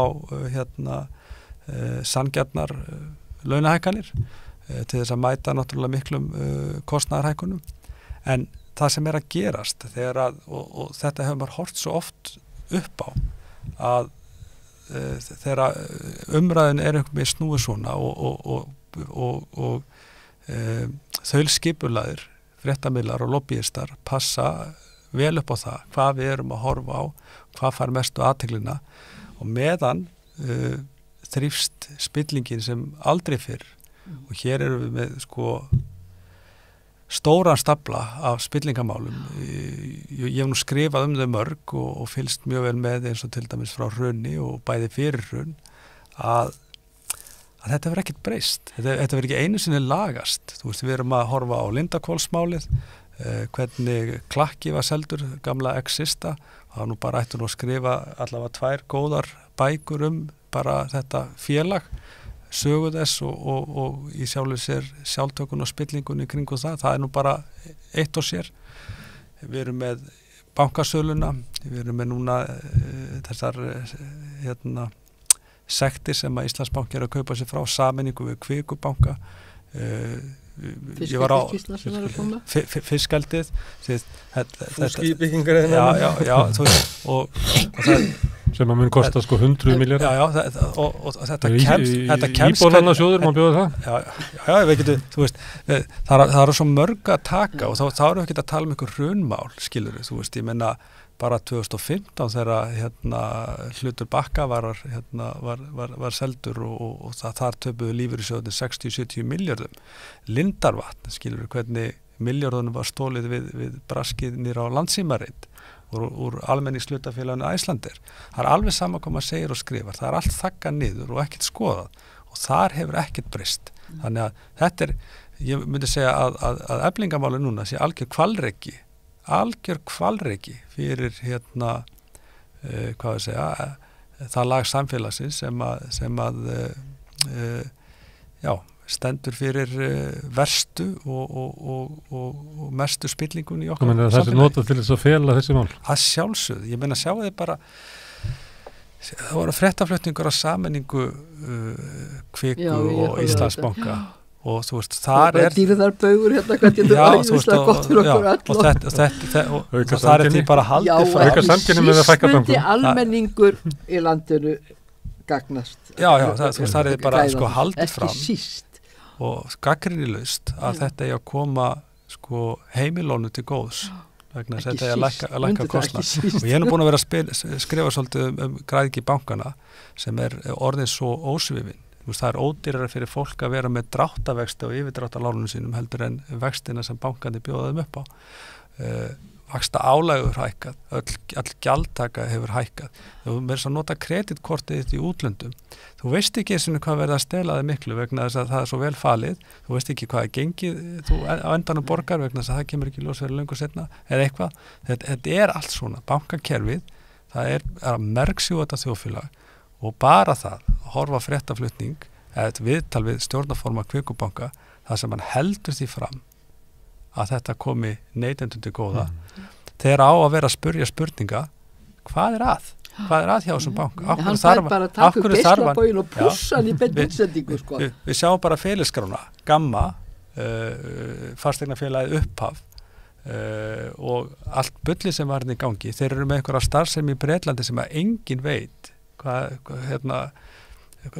verið þeir að gera og sýsla með af hverju ekki eitthvað sem spyr hvað er að?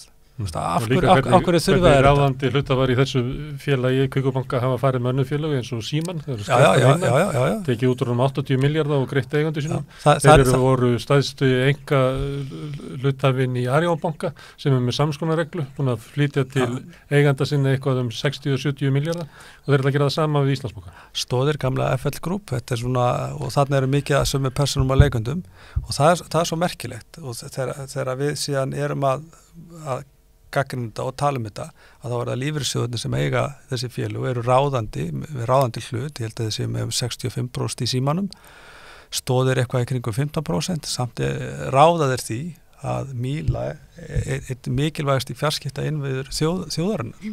Það er bara seldur og svo er þetta greitt út í arð og svo bara fara þeir í næsta félag. Hér er búið að vera að kaupa upp Skeljung og fleiri fyrirtæki, það verða að selja lóðir, það verða að hreinsa þetta allt svona innan. Þetta er, ef maður horfir þetta eins í víðara samhengi, hvað er að gerast til dæmis með íbúðalánin hjá fólki núna sem að hafa, eftir síðustu stýrivaxtahækkun, þá er margt sem bendir til þess að þau bara tvöfaldist. Þegar förstu vextinni fara að losna hjá fólki að greiðslubyrðin jafnvel tvöfaldist að það er margt í þessu þessi hreinsun fyrirtækja innan stökkbreyting á afborgunum lán og ýmislegt sem að bendi til þess að við séum að fara í svolítið svona kunnulegan fasa sem að var síðan aðdragandi ekki bara bankarhrunni hérna á Íslandi heldur hrunni á fasteignamarkaðinum í Bandaríkjunum. Því miður. Þórhildur, finnst þér það? Þú jánkar svona mörgu því sem að Ragnar að segja en þú kannist við allt saman. Nei, ég ætlum ekki að segja ég kannist við allt saman. Sko, þetta er bara heyrt að þessum ég er ekki inn í þessum með sama hætti eins og hann. En hitt veit ég að þetta samfélag það er eitthvað hvað segir það, something is rotten in the state of Denmark, sko. Það alveg augljóst og það einhvern veginn, eins og hann segir, það verður ekki neitt úr neinu, það koma svona máli upp og þau eru blásin og maður sagði, já, þarna neini, ekkert gerist og svo kemur bara næsta og einhverju við að fyrirtæki geta sölsað endalist undir sig orðið stærri og stærri og bara ráðið orðið líf okkar og á öllum póstum. Þetta er allt einhvern veginn mjög skrítið. Og svo svo tölum við líðrætt og jafnrétti og það er ekki þetta neita því að meiri hluti, sko, sem betur fer hefur stór hluti fólks á Íslandi hefur það mjög gott, það er ekki þetta neita því, en eitt af því sem hefur gerst í þessu bröldu öllu saman í frjálshygginu og eftir það er að það hefur algjörlega tekist að breyta Íslandi í eyðslu og neyslu samfélag og afþreyingarsamfélag. Þetta eru þau 3 ár sem ég myndi velja þessu samfélagi. Er það ekki bara alltaf svona allstað? Brauð og leikir var það að kalla hjá Rómverjum? Já, ég meina, það var flestir alveg fínt, skilur. Það er alveg þannig og svo er náttúrulega Hagstofan gerir mælingar á því, það eru 2/3 sem að ná endur saman, 1/3 er ekki endur saman, þannig það er ekki alveg flestir, það eru margir. Já. Er það svo hátal 1/3 sem ekki nær endum saman? Nýjastu tölur. Það er líka með að ná endur saman. Já, er það, bara, sko, þetta er eins og með feminism, það er fólki skilgreina þetta sjálf. Já, akkurat, ég ætla að segja það verður svona, á þess ég ætla að rengja þetta, þá er líka hægt kannski stundum að spyrja, ertu að eyða miklu, ertu að eyða óþað, þú veist þetta, en það breytir því ekkert að þetta er hópur sem að hefur það slæmt og hópur sem hefur það afar slæmt og langt undir velsæmismörkum. Ég held að, má ég segja þetta, ég sko, veist, á þess að fara að tala eitthvað um svona kjör og almennings og eitthvað svona, þá held ég að sko málið er náttúrulega bara sko aðalega hvernig þetta samfélag hefur fengið að vera svona hálfgert sko að manni finnst einhvern veginn svona villta vestur fjármagns eigenda, þú veist, það skori niður skattaeftirlit og allar eftirlitsstofnanir og þetta er einhvern veginn með vilja gert af þeim sem að eru í raun og veru bara í vinnu fyrir þetta lið, skilur, og það hefur náttúrulega verið bara, þú veist, í gegnum tíðina sko, 2 stjórnmálaflokkar sem hafa verið svona tengdastir þessum fjármagns eigenda innviðum samfélagsins sem hafa einhvern veginn bara alltaf verið í ríkisstjórn og eiginlega alltaf og sem hefur einhvern veginn bara komið kerfisbundi í veg fyrir það að það sé einhvern veginn hægt að stíga upp úr þessu villta vestri, sko. Það búist ekki villta vestri, bara eins og við séum ennþá bara í torfkófunum með sumt, sko. Og manni finnst bara, sko, þú veist, og það virðist ekkert alltaf breytast. En svo spyr maður bara samt, Sjálfstæðisflokkurinn er að minnka, Framsóknarflokkurinn er kannski að breytast, ég veit ekki, en það eiga alveg að vera forsendur fyrir því að það taki við einhver stjórn og það er náttúrulega bara spurning hversu þolinmóður Íslendingar eru sem hafa sko enga þolinmæði, það sett bara hérna umfyrir, það er engun leið fram fyrir neitt, skilur, bara frekar glötu menning kannski, veist, með ýmislegt hérna á klakanum og þetta er eitt af því sem er erfitt að taka á, er það þarf einhvern veginn að komast einhvers konar bara annars konar kjarni inn í stjórnmálum þar sem er bara farið og reynt að laga hluti þannig að ákveðin atriði sé bara nálgu meira professional í staðan fyrir þetta sé bara einhverja reddingar og já þetta er nú bara velvilja fólk, við finnum bara út úr þessu einhvern veginn setna, skilur, það er bara einhvern veginn stemmingin í staðan fyrir að fara bara og laga eitthvað megin, það er bara mjög mikill unprofessionalism á Íslandi og bara leti. Herru, ég veit að þið myndu vilja bæta við þetta en ég verði að slá botnin í þetta núna. Aðeins vil ég koma inn á ofbeldi, sko, af því að bara við vitum að það er vaxandi ofbeldi í samfélaginu, síðan börn ofbeldi fulla hegðun, meira heldur þið gerðu áður og það má fara upp stigan, það er vaxandi ofbeldi, og það er aldrei spurt af hverju heldur við bara alltaf að fræða börnin eitthvað svona, er ekki bara orsaka samhengi mitt milli ofbeldi samfélags í þessum efnahagslega skilningi og stjórnulega skilningi og vaxandi bara ofbeldis í samfélaginu. Það segir félagsfræðin að aukin ójöfnur eigur ofbeldi í samfélaginu. Herðu, Þórhildur, Ragnar og Biggi, kæra þakki fyrir að koma hingað. Þið eftir að segja eitthvað mikið meira, ég bara býð ykkur aftur. En við ætlum að gera smá hlé núna og við ætlum að tala aldursfordóma við Kára Kristinsson eftir augnablik. Má ég ekki vera þar líka?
Já, Kári Kristinsson, hann sálfræðingur og hagfræðingur og hann hefur verið að rannsaka aldursfordóma. Vertu velkomin, Kári. Takk. Aldursfordómar, ertu þá að horfa á fordóma gagnvart fólki sem er eldra? Já, það er svona það sem við byggumst við að finna, já. Það er ekki að fordóma gagnvart ungu fólki? Nei. Það er nú áhugaverð hugmynd, sko, en það verður, ég veit ekki, gagnvart húlingum þá eða eitthvað svoleiðis, en ég veit ekki til þess að það hafi verið mælt, sko. Stundum er ekki hlusta á börn, það er nú alveg. En það er þegar fólk eru orðið eldra, að þá er hægt að hlusta á það. Bæði fólk sem er á vinnumarkaði? Já, mögulega, sko, vandamál er svolítið það að þegar maður er að mæla svona hluti, og þá meina ég raunverulega að mæla, ekki bara spurja hefur þú orðið fyrir einhverjum aldursfordómum, að þá er þetta orðið svolítið snúnara, sko, og sérstaklega mæla eitthvað svona eins og að það sé ekki hlusta á fólk sem sé eldra eða eitthvað annað, sko, hvernig myndur þú mæla það, sko? Eina leiðin til að gera það er að spurja einhvern, sko, hefur þú orðið fyrir þessu? Og viðkomandi veit ekkert af hverju hann var fyrir einhverju viðbóti, það getur verið að því hann var ekki skemmtilegur eða var óhæfur í starfinu sínu eða hvað sem er annað. Við erum ekki rosa góð að lesa huga annara, sko. Ég talaði við fólk svona sem að heldur því fram að það hafi verið svona, til dæmis fólk sem að missir vinnuna eftir 50 á í mjög miklum erfileikum með að fá vinnu aftur. Já. Og það metur það sem svo að það sé svona afskrifað með einhverjum hætti. Já, ég hef líka talað við mannesfólk sem að myndur nú ábyggilega ekki vilja koma undir nafni, eða allan þori ekki að segja það, sem hefur sagt það ráð ekki fólk yfir 50, sko. Hversu algengt það fordómar? Já, ég hef sko, það er það sem að hagfræðingar kalla oft sko statistical discrimination eða sko tölfræðilegi fordómar yfirleitt. Það er að segja, ég held að fæstir sem er einhverjum mannesmálum sitja og nutti saman höndum og segja, ég þoli ekki fólk yfir 50, sko. Það er meira það bara, þú ert með sko svona stóran bunka, með 300 umsóknir eða eitthvað og þú ætlar ekki að fara að taka allt þetta fólk í viðtal og hendir þeir sem eru 50. Já, þú hugsa bara hendir innflytjendum. Já, hérna eru bara einhver frá einhverjum skóla sem líkar ekki vel við, þú veist, hérna eru stafsningavilla, hendir þeim út og svo bara smá minkar þetta og það er ekki að því að sko fólk sitja og núi saman höndum að þið þolið ekki, það er bara þú ert að einhvern veginn að finna út úr því. Ég er ekki að segja að það sé auðvitað er það einhver hluti fordómar en þú ert, já, en spurningi það er samt munur á því að vera sko ég þol ekki svona fólk og síðan bara, heyrðu, ég þarf einhvern veginn að minkar að bunga, ég set mér einhverja þjóðumpöttareglu sem er ekki sérstaklega heppilegar en ég þarf einhvern veginn að komast í gegnum þetta sko. Þó það séu þetta ekki endilega heppilegt sko. Og það er þannig að í svona síu að þá fara þeir sem eru eldri frekar út. Já, allavega af afspurt þegar ég hef talað um fólk, já, þá ég hef heyrt af fleiri en einu sem að fara í þá áttina sko. Annað sem ég heyrði þegar ég var að tala við fólk, þá margir sem sögðu það sem voru eldri, hafðu kannski verið lengi í fyrirtækinu, svo var ráðinn yngri yfirmaður, kannski kynslóð barna minna, hefði sjálfsagt. Og þá upplifði fólk svona einhverja spennu og ég var svona að reyna að átta mig á því hvað það væri. Og sömuleyti velti ég fyrir mig hvað það væri þannig að það væri bara erfitt fyrir þann yngri að vera að svona bossast með eitthvað sem er af kynslóð foreldra sinna. Ég gerir færslega ráð fyrir því, ég hef nú ekki rannsakað þetta sjálf, þetta minnum nú á að einn gamall vinur minn skrifaði Jan B.S. gerðan það, ég held hún að við heitið þegar að eggið kennir hænunni, eitthvað svo leiðis. Það er erfitt. Já, og ég held að ég gerir færslega ráð fyrir það sé erfitt, sko, einhver kemur einhvern veginn inn og þú ert kannski með menntun, hinn með reynslu, eitthvað svo leiðis. Kemur ekki óvart að það vera erfitt, bara eins og ýmis mannlega samskipti. Já, og getur verið erfitt fyrir þann sem er með menntunina að hlusta á þann sem er með reynsluna. Að svo sem er reynsluna metur hann að herra, svo sem er menntunina metur hann að herra. Já, oft, það er náttúrulega ákveðið að við metum yfirleitt okkar eigin eiginleika töluvert hærra heldur en annara, sko. Við bara erum svolítið sjálfhverf, við erum bara þar, það er bara mannlegt. Man ekki hvort að það var í einhverju svona sambærilegum lýsingu aðstæðum, að þá var þeir sem voru eldri voru að segja að svo átti að vera eitthvað svona, búa til eitthvað svona liðsanda í fyrirtækinu. Fara í einhverjar óvissuferðir og eitthvað svona og ég sagði bara, þú veist, guð, þú veist, komin á 60-aldur, ég er bara nennið þessu ekki, sko. Ég vil bara mæti vinnuna og sinna mínu og ég bara nenni ekki að taka þátt í þessu. Og þá var maður skilinn eftir bara sem eitthvað félagsskýtur. Já, þú þarft ekki að komast á 60-aldurinn til að vera þar. Þetta er bara persónulega einkenni, ég nenni þessu heldur ekki, sko. Þannig að ég hef miklu ekki að setja heim og lesa bók, sko. Þannig að svona almennt, minnstu kosti. En eru aldursfordómar? Þú voru að svara því. Já, sko, það er náttúrulega miðað við mælingar sem við hefum keyrt, þá eru ákveðni aldursfordómar. Hvernig birta þeir? Þeir birtast í því að við skoðum nákvæmlega sambarlegt fólk sem er með nákvæmlega einn CV og leggjum það fyrir mannustjóra og byrjum það að meta hversu miklu líkur og myndir ráðan og hversu vel passar hann við þetta starf og hitt og þetta. Þá er alveg nákvæmlega eins yngri einstaklingur, metinn betur. Það er ekkert stór kostlegur munur, en hann er alveg greinilega til staðar og tölfræðilega marktækur. Þannig að það er eitthvað sem við sjáum. Svo er alltaf spurningin það, sko, hefur þetta raunverulega mikil áhrif þegar þú ert komin út á vinnumarkaðinn. Það er ýmislegt annað sem að, sko, við erum ekki að láta einhver að taka viðtal við viðkomandi. Þú kannski, þú sér ekki bara ferilskána í hangurum, þá kannski eldri standa sem kannski betur komnir í viðtal, það er ýmislegt annað þarna heldur en bara bein mæling á blaði, sko. En já, þið hefur ekki gert tilraun með því að setja fólki í viðtalið? Nei, við hefum ekki gert það, sko. Það hefur verið gert erlendis, það sem menn hafa verið settir í gerfi og svona, sko. Já, og hvað kemur út úr því? Og það bendir til þess að já, erlendis að það séu fordómar gagnvart þeim sem eru eldri. Það var þarna eftir hrun í Bandaríkjunum að þá var svolítið svona hreyfing þetta. Ég held að það var mjög fín síða sem að safnaði sögum sem að ég held að þetta hafi heitið Over 50 and Out of Work. Já. Það sem var verið að fjalla þetta, það sem að fólk bara komst ekki inn í vinnu aftur. Já. Upplifði sig akkurat svona, það náttúrulega þrengdist vinnumarkaðinn, það voru færri hittuna og fólk upplifði sig.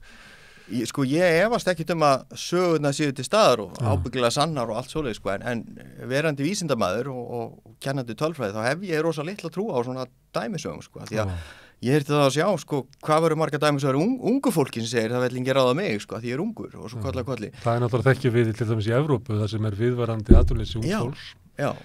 Ok, þið mælið hérna og það hægt að sjá það að mannustjórarnir hafna frekar þeim sem eru eldri. Já. Getum við mælt að í samanburði myndi hérna mannustjórarnir hafna fólki sem er brúnt eða svart sama afli eða þeir sem eru múslimar, þeir sem eru innflytjendur, sem eru pólsk eftirnöfn? Við höfum kert ýmsa svona útgáfur sko, búin að vera þessi nokkur ár. Stærstu fordómandi sem við sjáum eru gagnvart þeir sem eru múslimsna. Þeir eru svona 3 stærri heldur en gagnvart þeir sem eru eldri. Við sjáum einhverja fordóma gagnvart þeir sem eru bara með erlend nafn, skandinavískt nafn, eitthvað svoleiðis. Svo er ýmislegt annað sem við sjáum líka, fólk sem er of þungt virðist vera fyrir ákveðnum fordómum. Og í mælikvarðanum, er það álíka og aldurinn eða meira? Nei, töluvert minna. Fólk sem með tattoo, í þessu tilviki er það tattoo svona upp hálsinn, svolítið hérna, ég veit ekki hvað að kalla það gróft, en allavega svona. Það hefur líka verið fyrir einhverjum fordómum. Það er samt, ég veit ekki, ef ég man töluna rétt, svona svipuðu eins og að vera of þungur. Hinsegin? Nei, við hefum ekki mælt það. Konur? Konur, já, það eru almennt metnar betur heldur en kallar. Þannig að og við höfum ekki segið að verið fordóma gagnvart köllum þá? Við getum alveg sagt það, ég veit það ekki. Það er bara, ég meina, það er einhver munur þarna og við erum búin að marga ítrekka mæla það. Þetta er breyting frá 2007. 2007 þá mælti Þorlákur Karlsson þetta, sálfræðingur BHR. Við byrjum síðan aftur að mæla þetta og höfum mælt nokkur sinnum og það er alltaf sama niðurstaðan. Ef við byrjum svona sambarlega kall og sambarlega konu, þá er konan betur metin á öllum mælikvörðum, sko. Svo getum við þetta að kalla það fordóma gagnvart köllum, ég veit það ekki en... Ég veit ekki heldur. Akkur er þetta að mæla þetta? Ég er bara nörd, ég er bara gaman af mælingum, ég er bara mjög forvitnilegt. Þú neitar svolítið að tengja það við svona sögur, þú vilt að rannsóknirnar komi með niðurstöðu. Já, þú hrættur að sögurnar trufli svona matið þitt. Já, það er bara það sem að eitt af því fyrsta sem maður lærir í sálfræði, sko, og taka fram, ég má ekkert kalla mig sálfræðingi, ég er hagfræðingur, sko, en hérna, sko, fólk með alls pælingar það hvað það upplifir, sko, en það er bara almennt mjög óáreiðanlegt, sko, við vitum ekkert hvort að upplifir, með þeir sem að, sko, upplifa það að jörðin sé flöt, þeir eru alveg vissum hún er flöt, alveg sem að hvað gögnin segja, sko. Hérna, það er hérna enginn til þess að bandarísku samfélagi, þar eru við með forseta sem er á áttræðisaldri. Já. Og gæti farið yfir á nýræðisaldri, það ekki bara, ef hann verið endurkjörinn. Jú. Og ef maður ber saman bara þingmennina þar, að þá eru þeir eiginlega sko svona hans kynslóð og kynslóð fyrir neðan. Svo fer maður til hérna Skandinavíu og þá er það sko leiðandi kynslóð er kannski fólk svona, hvað ég að segja, 35 til 50 ára og svo kynslóðum fyrir neðan. Já. Og að sömuleyti hefur maður séð Íslendinga vera að breytast þannig að þú skoða til þess þingið að þá er bara elsta þingfólkið í dag er kannski bara Svandís Svavarsdóttir og Jón Gunnarsson og þetta er bara elsta fólkið á þingi sem hefði verið bara á miðjum aldri fyrir stuttu síðan. En annað einkenni hjá þeim er náttúrulega sko í Bandaríkjunum að þeir eru líka allir mjög ríkir sko. Sem er á þingi. Já, þeir eru ekki bara gamlir og hvítir yfirleitt, þeir eru ríkir sko. Þannig að ríkidæmi getur upp það hjálpar alltaf til. Það hjálpar alltaf til. En það getur ekki verið munurinn á því Bandaríkjunum og til dæmis í Svíþjóð, Finnlandi og Danmörku og svo hér. Misskiptingin er mikið meiri í Bandaríkjunum augljóslega og ég veist svo sem þetta er ekki mitt svið og þetta er að tala við Huldu Þóris eða einhverja sem er í pólitísku sálfræðinni sko. En hérna, ég bjó reyndar í Bandaríkjunum í 2 ár en misskiptingin er bara svo mikið meiri og þeir sem eru á þingi eru almennt bara mjög ríkir. Meiri þess að sko demokratar eru mjög ríkir, bara multimilljónerar sko. Þetta veriðist ekki vera stemningin hér, ég held að ég sé ekki sérstaklega að sko Katrín eða neinn annar á þingi sé eitthvað vaðandi í peningum sko. Bjarni náttúrulega er Bjarni ábyggilega einhvern pening, já. Og Sigmundur Davíð er að auðvitað fólki. Já. Og gifturinn í auðvitað fjölskyldu, eins og hefur komið fram. En það sem ég ætlaði bara að spyrja því var hvort það væri munur á afstöðu til aldurs eftir svæðum og tíma. Hvort að við værum kannski að sigla inn í stundum hafi nú langt sem að heyrta að kannski var svona fyrir 20 árum talað um svona æskudýrkun. Ég, sko, alveg ábyggilega munur milli, sko, svæða. Já. Alveg ábyggilega. Akkurat hver munur þekki ég bara ekki nógu vel, sko. Ég hins vegar tiltölulega litla trú á svona einhverjum kynslóðamun, sko. Það rannsóknir sem ég skoði í sambandi við einhvern kynslóðamun, að þessi kynslóð sé dæmd öðruvísi en hin, eitthvað svoleiðis, afskaplega lélegar upp til hópa, sko. Já, þú meinar svona að X-kynslóðin... Já, og annað í þeim dúr, sko. Breytileikinn okkar ekki innan kynslóð, þó ég hafi fæðst á einhverju ákveðnu tímabili, þá segir það eitthvað mig, en ekkert stórkostlegt, sko. Persónleiki minn hefur miklu meira að segja það hvernig ég hefði mér heldur en akkurat á hvað árabili ég fæðist. Þessar kynslóðpælingar, þetta ekki líka svolítið ameríska bækur sem hafa fjallað þetta? Þar þetta einhvern veginn inngróið inn í þjóðasálinu. Já, og meira bara í allir í samræðinu þetta mjög, sko, öllu skipt upp í þessa kynslóðir. En það líka að sjá við að, sko, yngri kynslóðarnar hafa ekki fengið neitt part af hagvöxtunum senustu, sko, 20 ára. Og þá er orðið mjög mikið kynslóðatala augljóslega. Það er hægt að færa rök fyrir því hér, að það er munur á því. Á bæði með tekjur og eignir.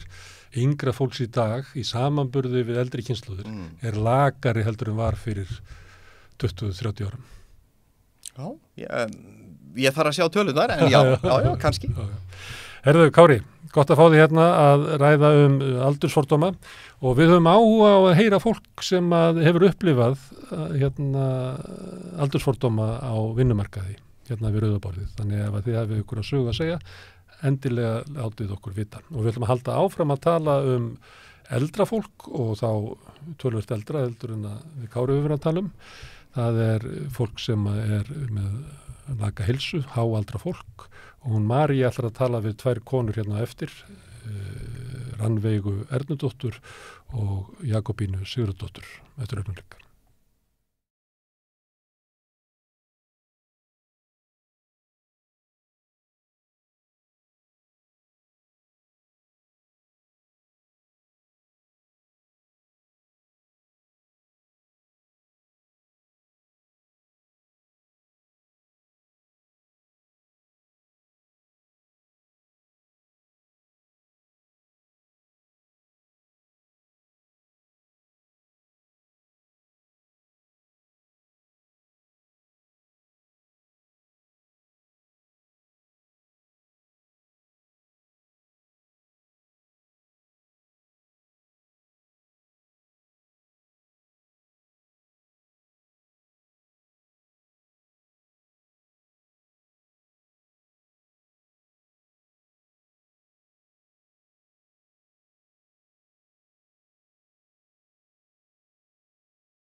Já, það eru sestar hérna með mér Rannveig Ernudóttir, fórstöðukona í félagsmiðstöðinni Hraunbæ og Jakobína Sigurðardóttir, sjúkraþjálfari, heimahjúgrun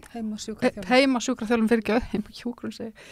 Og þið eru báðar aðstandendur, eða hafi verið aðstandendur og hérna elsta fólksins okkar og hafið skoðanir á bæði gegnum störfin ykkar og bara ykkar reynsluheim, skoðanir á þessum öldrunarmálum sem við stöndum fram fyrir. Ef við kannski bara byrja á þér, Jakobína. Þú sagði mér áðan að þú hefðir ansi mikla reynslu af því að vera aðstandi fullorðins fólks. Já, nær orðið yfir dálítið mörg ár því að fyrst þá hérna þegar tengdapabbi var orðin mjög fullorðinn, hann var reyndar heilabilaður og hann fekk inn í Víðinesi sem að var nú staður sem að mér fannst að mörguleiti ágættur en hann var svolítið langt í burtu og síðan kom smá hlý og þá tók við að faðir minn hryggbrotnaði áttræður og þá var ekkit í boði fyrir hann þó að hann væri alveg klára öðru leiti en að fara inn á hjúkrunarheimili og þannig að þetta er orðin svolítið langur tími, þetta er orðin, ég held að þetta sé allt í allt 17 ár ef ég tel frá því að tengdapabbi fór inn á hjúkrunarheimili og þangað til núna, mamma er núna á hjúkrunarheimili. Þannig að þetta er orðin heilmikil reynsla. Já, og finnst þér þú sjá svona einhverja mikla breytingar á þessu tímabili, þessu 17 ára tímabili? Sko, að mörguleiti fannst mér, já, mér finnst það og hérna, þetta hefur breyst töluvert. Og sko þarna í byrjun þegar tengdapabbi var í Víðinesi þá var fólki þar í rauninni sko ekki svo mikið heilabilað og gat svona að haft ánægja af samskipti við hvert annað.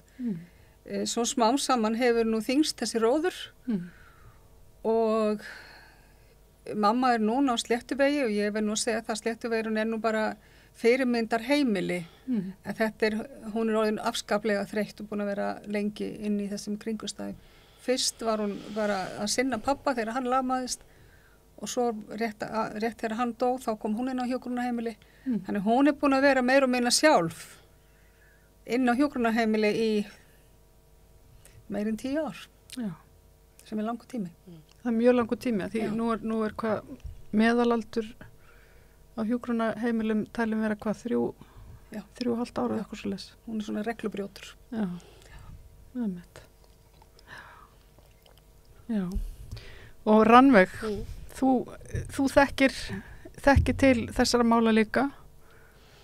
Já, en samt kannski ekki á sama hátt. Nei. Ég missa á því að fá að vera aðstandandi sem að já, móðir mín er bara látin og sless þannig að ég og amma mín líka og ég fór aldrei með þær inn í þetta kerfi sko. En ég er búin að vera sem þá í rauninni starfsmann. Já. Þar er ég búin að fá upplifa og sjá og líka brota pólitíkinni.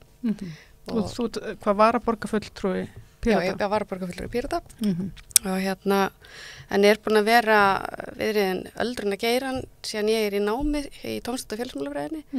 Það er 2012 sem ég útskrifast og í vettvangsnáminu mínu þar fer ég inn í félagsmiðstöðarstarf fyrir fullorðið fólk og bara, já, þá var ég bara komin þangað inn.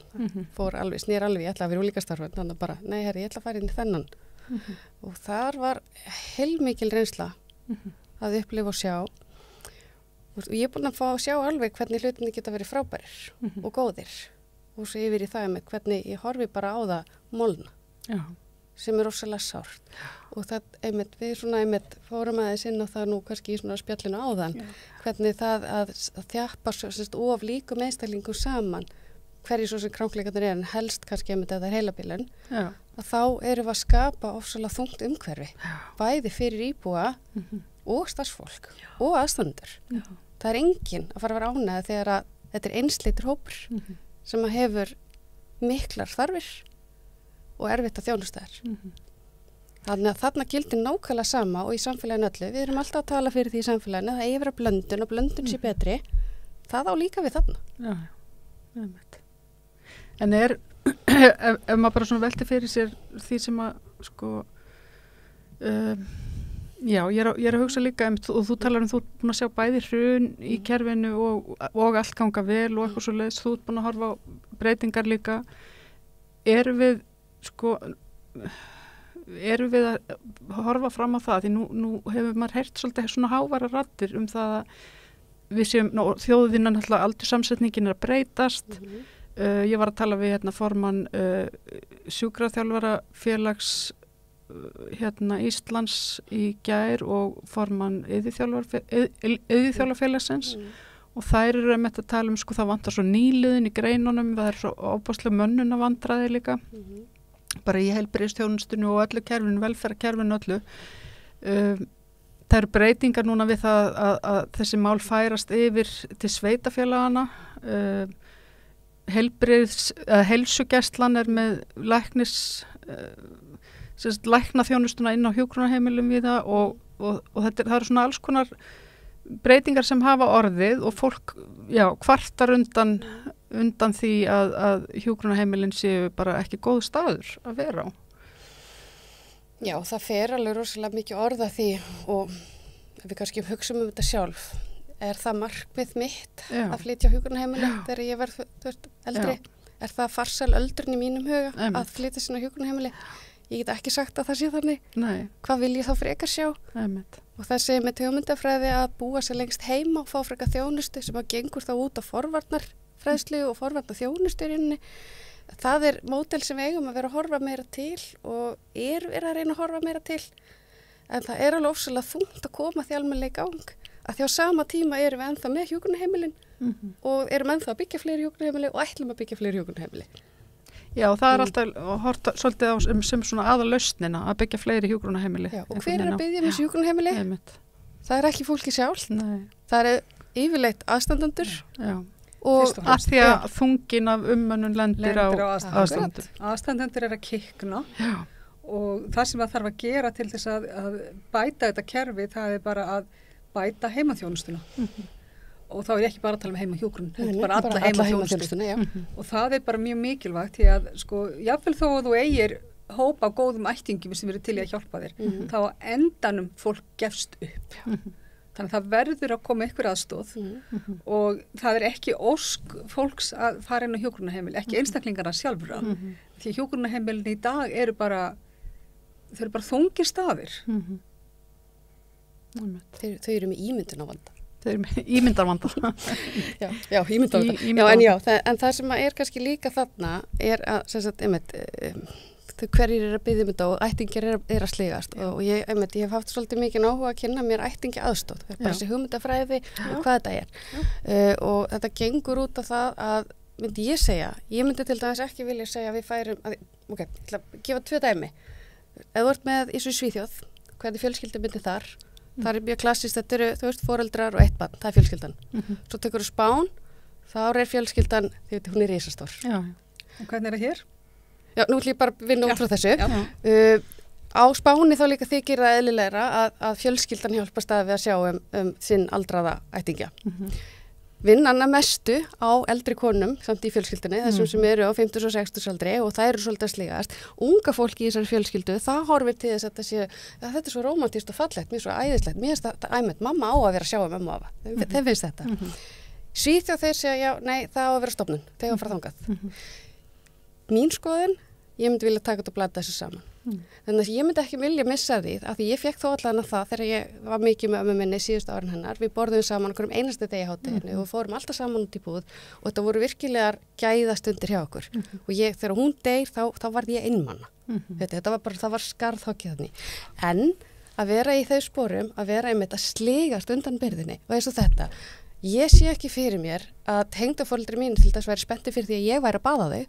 Þetta er svo miklu öfgar sikur áttir og þarna erum við með tækifærin samt á sama tíma til að hvernig getum við haft ættingjaðstofuna þannig að þetta séu gæðastundir, þetta séu ánægilegt, þetta séu bara að vera auka samskipti og sambönd en það er samt verið að viðhalda sjálfstæði og sjálfræði, virðingu og það getum við notað með bæði að efla heimaþjónustuna, heimahjúkrun velferðartækni, það er svo margt sem við getum gert en við erum einhvern veginn ekki að ná að koma alveg í gang. Svo erum við náttúrulega líka með þetta deilda fjárhags dæmi sem að er eitt af því sem gerir þetta svo flókið. Heimahjúkrunin er á vegum borgarinnar. Nei, heimaþjónustan er vegum borgarinnar. Heimaþjónustan er á vegum borgarinnar, heimahjúkrunin er á vegum sjúkratrygginga og svo komum við hérna sjúkraþjálfararnir sem eru að vinna í heimaþjónustu, sem eru sjálfstæðir aðilar sem eru með samning við ættum að vera með samning við sjúkratryggingar en það er ekki þannig í dag þannig að þetta er í rauninni kerfið er mjög snúið og talar illa saman og svona tvistrað einhvern veginn það eru sílóin já, þetta er það svokvöldið sílóin sem að virðist vera mjög erfitt að brjótast út úr en það er allir viljandi staðar til þess að brjóta þau og mér finnst þess að verkefni Selma sem að er með þetta samspil að taka heimaþjónustuna, heimahjúkrun annars vegar borgin og þú veist sveitafélagi þetta er þetta á höfuðborgarsvæðið og svo heilsugæslan og jú, það er alveg flottur árangar og þetta er alveg með velanu verkefni og mjög flott en ég er samt ennþá á því bara að þetta vandamál er aðalega það, þetta eru 2 hendur samfyrir einmitt að sé annarkvort er þetta ríkið eða sveitafélaginu. Ég held líka að kerfið sé bara of flókið. Já. Sko ef að þú ert aðstandandi og ert að fara að horfa á það, veitu hvert á ég að snúa mér? Er það heimahjúkrun? Er það Selma? Er það Hera? Eða dagdvöl? Eða er það hérna Sóltún heima? Þú veist þetta er bara gríðarlega flókið fyrir fólk að átta sig á þessu. Þurftu svona Ísland.is fyrir, nú er ég orðin gamall. Ég var með að hugsa sko, þurfum við, minnst þess að maður hefur séð eitthvað svona í bíómyndunum, eitthvað svona plan fyrir unga foreldra eða eitthvað svona, eða plan fyrir 11 ára eða eitthvað, en það er aldrei neitt svoleiðis eitthvað enn á Íslandi. Við plönum aldrei neitt sko, það gerist allt óvart og við erum óvart verðum allt í einu gömul sko. Já, og erum rosalega hissa. Okkur fæði svona lélegan lífeyri. Óvart allt í einu allt og mörg börn sem er frá leikskóla. Óvart allt og mörg börn. Já, þannig að við svona lendum í því bara í lífinu. Þannig að þetta er svona, það þyrfti kannski að myndast einhver hefð fyrir því að fólk myndi gera plön fyrir efri árin fyrr. Já, það er náttúrulega ekki það að mjög margir vinnustæðar eru með til dæmis þetta að undirbúa eftir launaaldri en þú veist að fara hvað ætlar að gera og það skiptir máli. En það sem að ég satt í stjórn lífeyrissjóðs 2018 til 2022 og þegar ég til þess að geta staðist, til þess að geta verið í stjórn þá þurfti ég að standast hæfismat hjá fjármálaeftirlitinu og ég fór í gegnum alveg rosalega prósess að læra og undirbúa mig og ég sat eiginlega uppi með það þegar ég sat hana í prófinu og ég segi, ok, ég er hérna kona á fertugsaldri, langskóla gengin og þú veist það búið að kenna mér allan fjandan en það er aldrei neitt á neinu stígi, háskólastigi, framhaldsskólastigi, neitt, kent mér neitt lífeyrismál. Samt erum við að borga í lífeyrissjóð frá því ég er 16 ára. Frá því við byrjum að vinna á markanum. Það er náttúrulega sko, það er í rauninu svolítið klikkað. Þetta fannst mér bara galið og ég var bara reið. Og bara já, ok, þannig að þegar ég sé að fer á eftirlaun að þá er bara frekar algengt að ég viti bara ekki neitt. Það er ekkert spáð í þessu, ég sé ekkert undirbúin, ég veit ekkert hvað ég gera við þetta.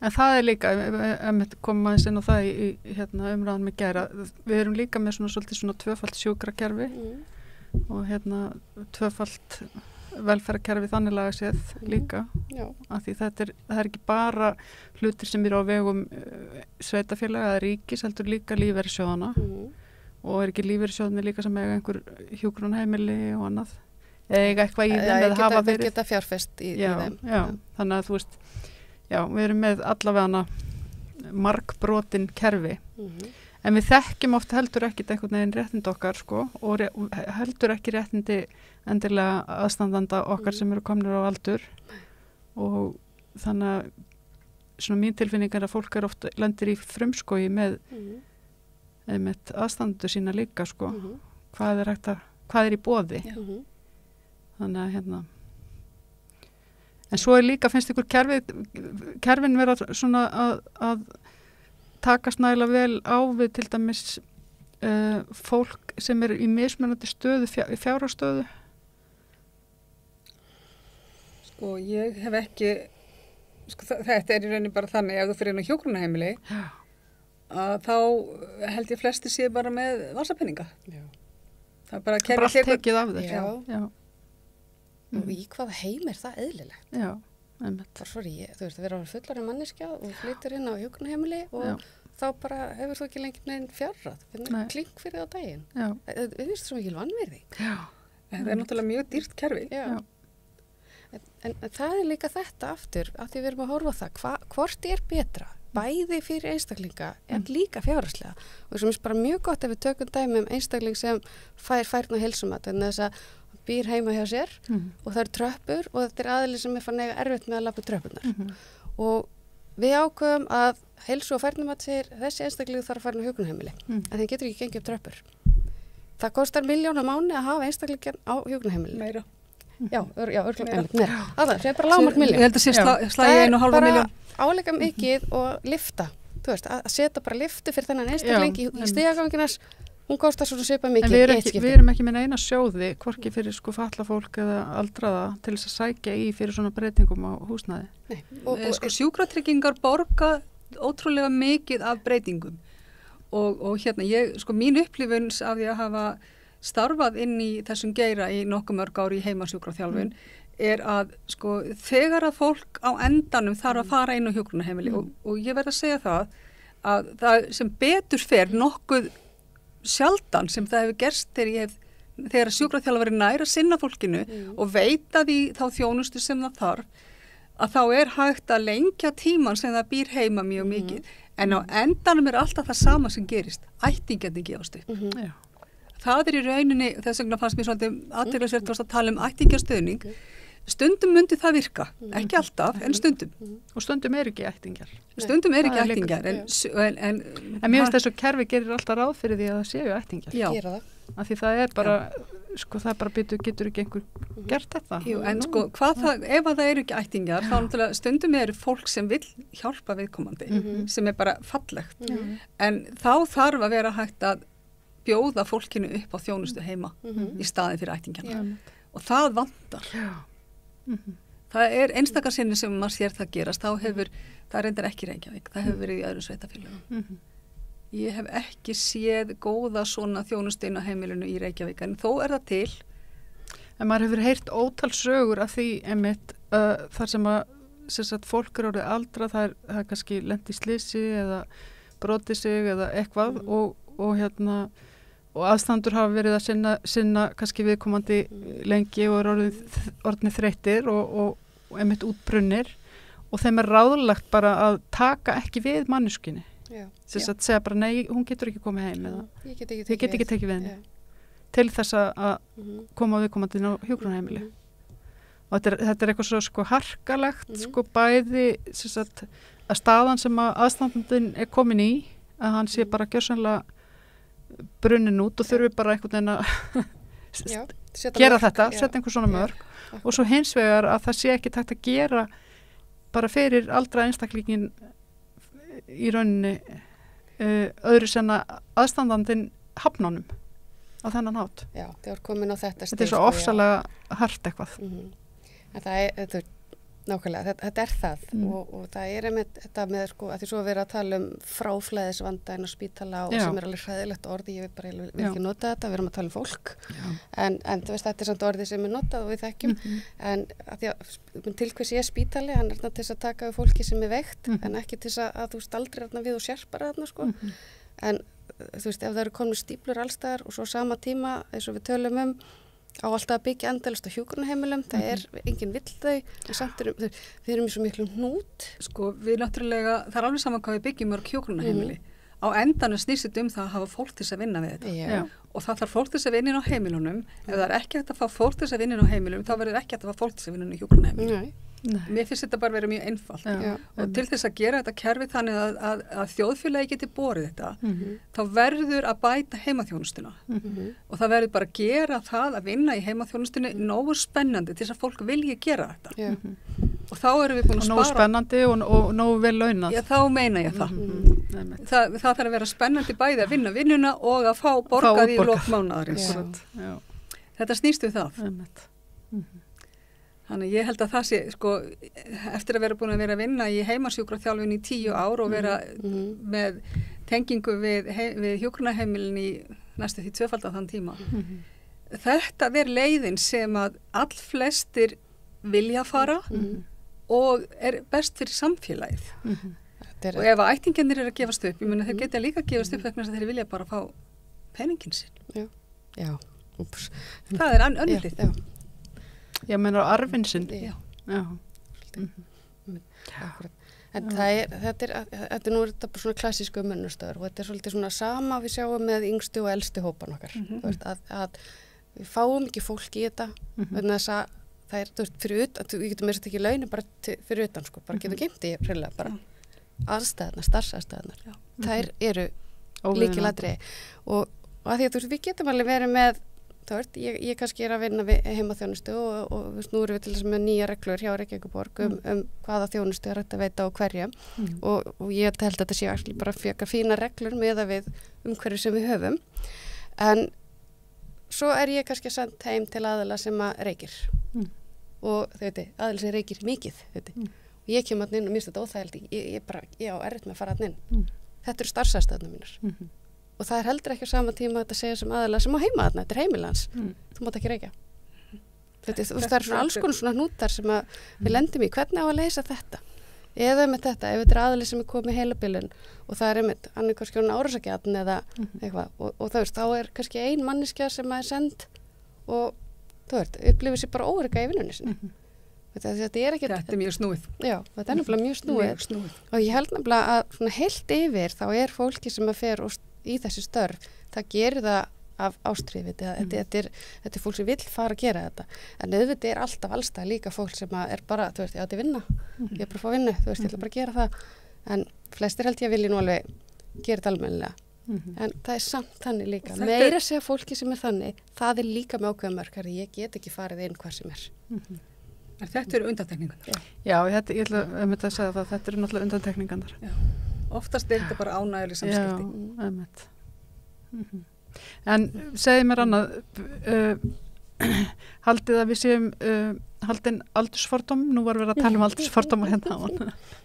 Hvað var þar bara, hvernig er hugsað elsta fólkið okkar? Ég held að þetta er ekki með akkurat þau að það sé endilega aldursfordómar þar. Ég held að aldursfordómar birtist frekar í því að við erum með lög og reglur og kerfi sem að segja að það eigi að veita þessa þjónustu fyrir þennan hóp en þessa þjónustu fyrir þennan hóp. Hólfaða of mikið. Já, og eins og bara þetta með þjónustu við fatlaða og svo þjónustu við aldraða. Við vitum að þjónustu við fatlaða er ekki nógu góð en þá. Það er alveg bara heilmar sem eftir að laga þar en þau eru samt langt á undan þjónustunum við aldraða. Því svo þegar fatlaður verður 67 ára þá hættir hann að vera fatlaður, hann verður bara aldraður og hættir að fá þjónustu. Já, þetta ásamt að fylgjónum en jú, það hefur alveg gerst eða ég var alveg að heyrta því að fólk hafi að berjast fyrir þjónustunum sinni upp á nýtt en það á ekki að þurfa að gera. En það þekkist alveg að fólk fái skyndilega lægri tekjur af því að það er ekki að fá ákveðna. Já, eða akstursþjónustan, hún breytist þannig að nú ertu orðin 67 ára og þú er alltaf fengið akstur vegna þess að þú ert mjög fötlur en nú er það annað eins og þú orðin aldraður og það er líka annað með þetta. Við þurfum að fara að ræða og taka akstursþjónustuna í gegn.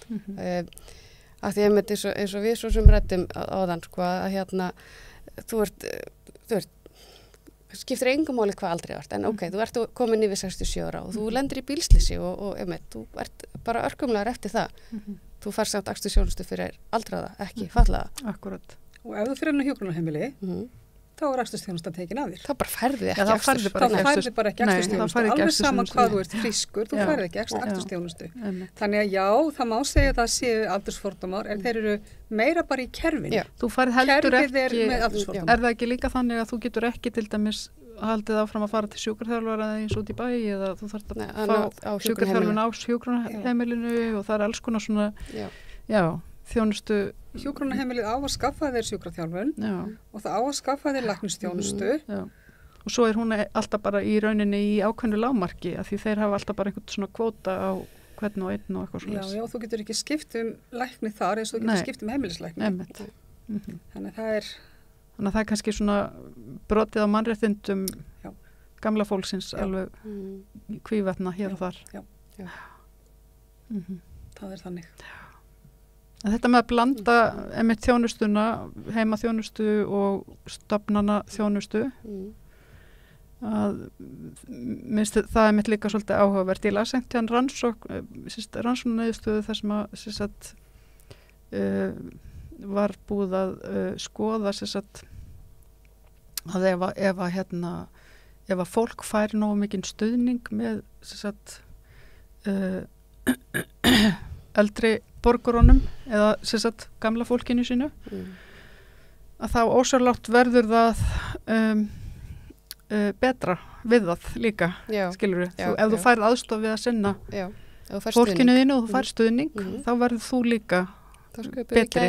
Þá sköpum við gæðastundir. Þannig að það er álægins mikið, þannig að það helst í hendur. Þannig að þetta er eitthvað svona sem ég finnst einhvern veginn að megi ekki gleymast heldur, sko. Þetta gerir í rauninni bara samfélagið mikið betra. Já, þetta er þessi ættingi aðstoð, hvernig við viljum halda í hana. Veist, þetta er það sem við viljum fá út úr henni. Að þetta sé þannig að ættingin sé þarna vegna þess að þetta er ástvinnu minn. Þú veist, ég vil vera þarna fyrir ástvinnu minn. Ég vil fara og hitta einu svona í hádeginu og þú veist, ég vil veiða tíma með afa og allt. Þetta er það. En þegar kemur að einhverju svona annari umönnun, sko, þá á það ekki að vera á þessum aðilum, sko. Ekki fara á baða. Nei. Þú átt ekki að þurfa að gera það. Nei, en ég skal fara með þeim út í búð og þú veitir allt þetta og þú veist, fyrir mig leikhús og svo leiðis að þetta eru gæðastundir. Já. Ég var einmitt að hugsa líka varandi þetta með sko hjúkrunarheimilin að nú eru einmitt, það er þessi 3,5 ár eða hvað það er, þetta er rosalega stuttur tími sem er svona meðalaldur fólksinn á þessum heimilum í dag. Þetta var tölvert öðruvísi fyrir bara ekkert mjög löngu síðan held ég, þetta verið hratt verið að breytast þannig að þetta er í rauninni bara ég meina, sumir kallar þetta bara svona biðstöð dauðans í rauninni. Líknadeildir aldrara. Líknadeildir aldrara. Og það er spurning hvort að þær einmitt þurfi ekki að vera til líka og en svo er spurning líka á hinbóin líka, menn þarf fólk alltaf að vera að flytja á svona æviskeiðum eða þú veist, það þarf að flytja í þjónustu íbúð þarna á þessu æviskeiði og svo þarf að flytja aftur þegar einhvern veginn ræður ekki við það lengur eða eitthvað. Þá þarf að flytja inn á hjúkrunarheimili en svo velti maður fyrir sig líka eru til aðrar lausnir við bara lífslok þannig að sem maður má ekki tala það er viðkvæm umræða það er mjög viðkvæm umræða mér finnst við reyndar alveg mega að tala það við ætlum allavega að tala það núna við erum nú alveg að komast þangað en þetta hefur náttúrulega verið gríðarlega viðkvæm gríðarlega tabú skiljanlega, þetta er algjörlega nýhugsun en við þurfum að fara þangað og með þetta, því að ef að þegar fólk er með það er ekkert eftir, þú ert bara núna að fara að bíða þetta og við ætlum bara að leina að láta það líða sér best og fólk er alveg að velja inn á hjúkrunarheimili svo reyndar hafa risið upp mál núna undanfarið, verið svolítið mikið í umræðinni mál þar sem að svona eldra fólk hefur fengið líknandi meðferð á þess að vilja það þannig að þetta er mjög kannski og þá er eðlilegt að það komi með bara fólk svona fari í vörð fyrir því bara nei, ég ætla að ræða lífsloka þú veist, það er bara fólk hérna sem ég skil alveg að það sé viðkvæmt efni en ég held að það sé óumflýjanlegt við verðum að fara að ræða þetta og sumir bara vilja fá að velja þetta og þá er bara það á það að geta verið neitt tabú einmitt og þetta er ekkert alltaf spurningin eins og það að stytta lífin eitt mikið, þú getur verið dauðvona og vilt bara losna við kvalræði síðustu tímans. Já, bara eins og maður bara hugsa eins og allt gamla fólki sem hefur núna verið að bara veikist að COVID og farið. Maður veit ekki, fólk getur valið að inn á hjúkrunarheimili bara fá ekki meðferð, ekki sýklalyf eða ekki meðferð og bara vill fá að fara ef það er í boði. Já. Það ætti að gera það. Já, og ég myndi nú halda að það væri í boði. Já, nefnitt. En já, þannig að draumastaðan er bara meiri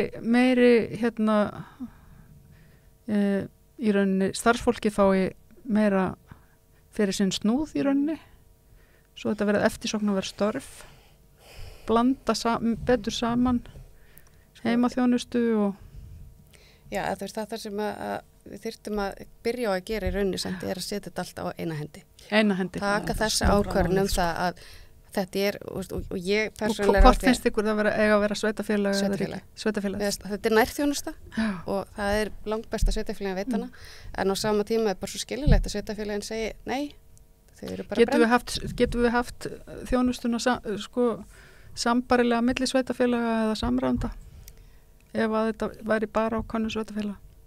Hvernig gengur það með skólana? Ég veit það ekki. Já, ég held að það gæti orðið flókið, en ég vísi bara ekki svo ofsalega fróði í byggðamálunum þannig, en hins vegar,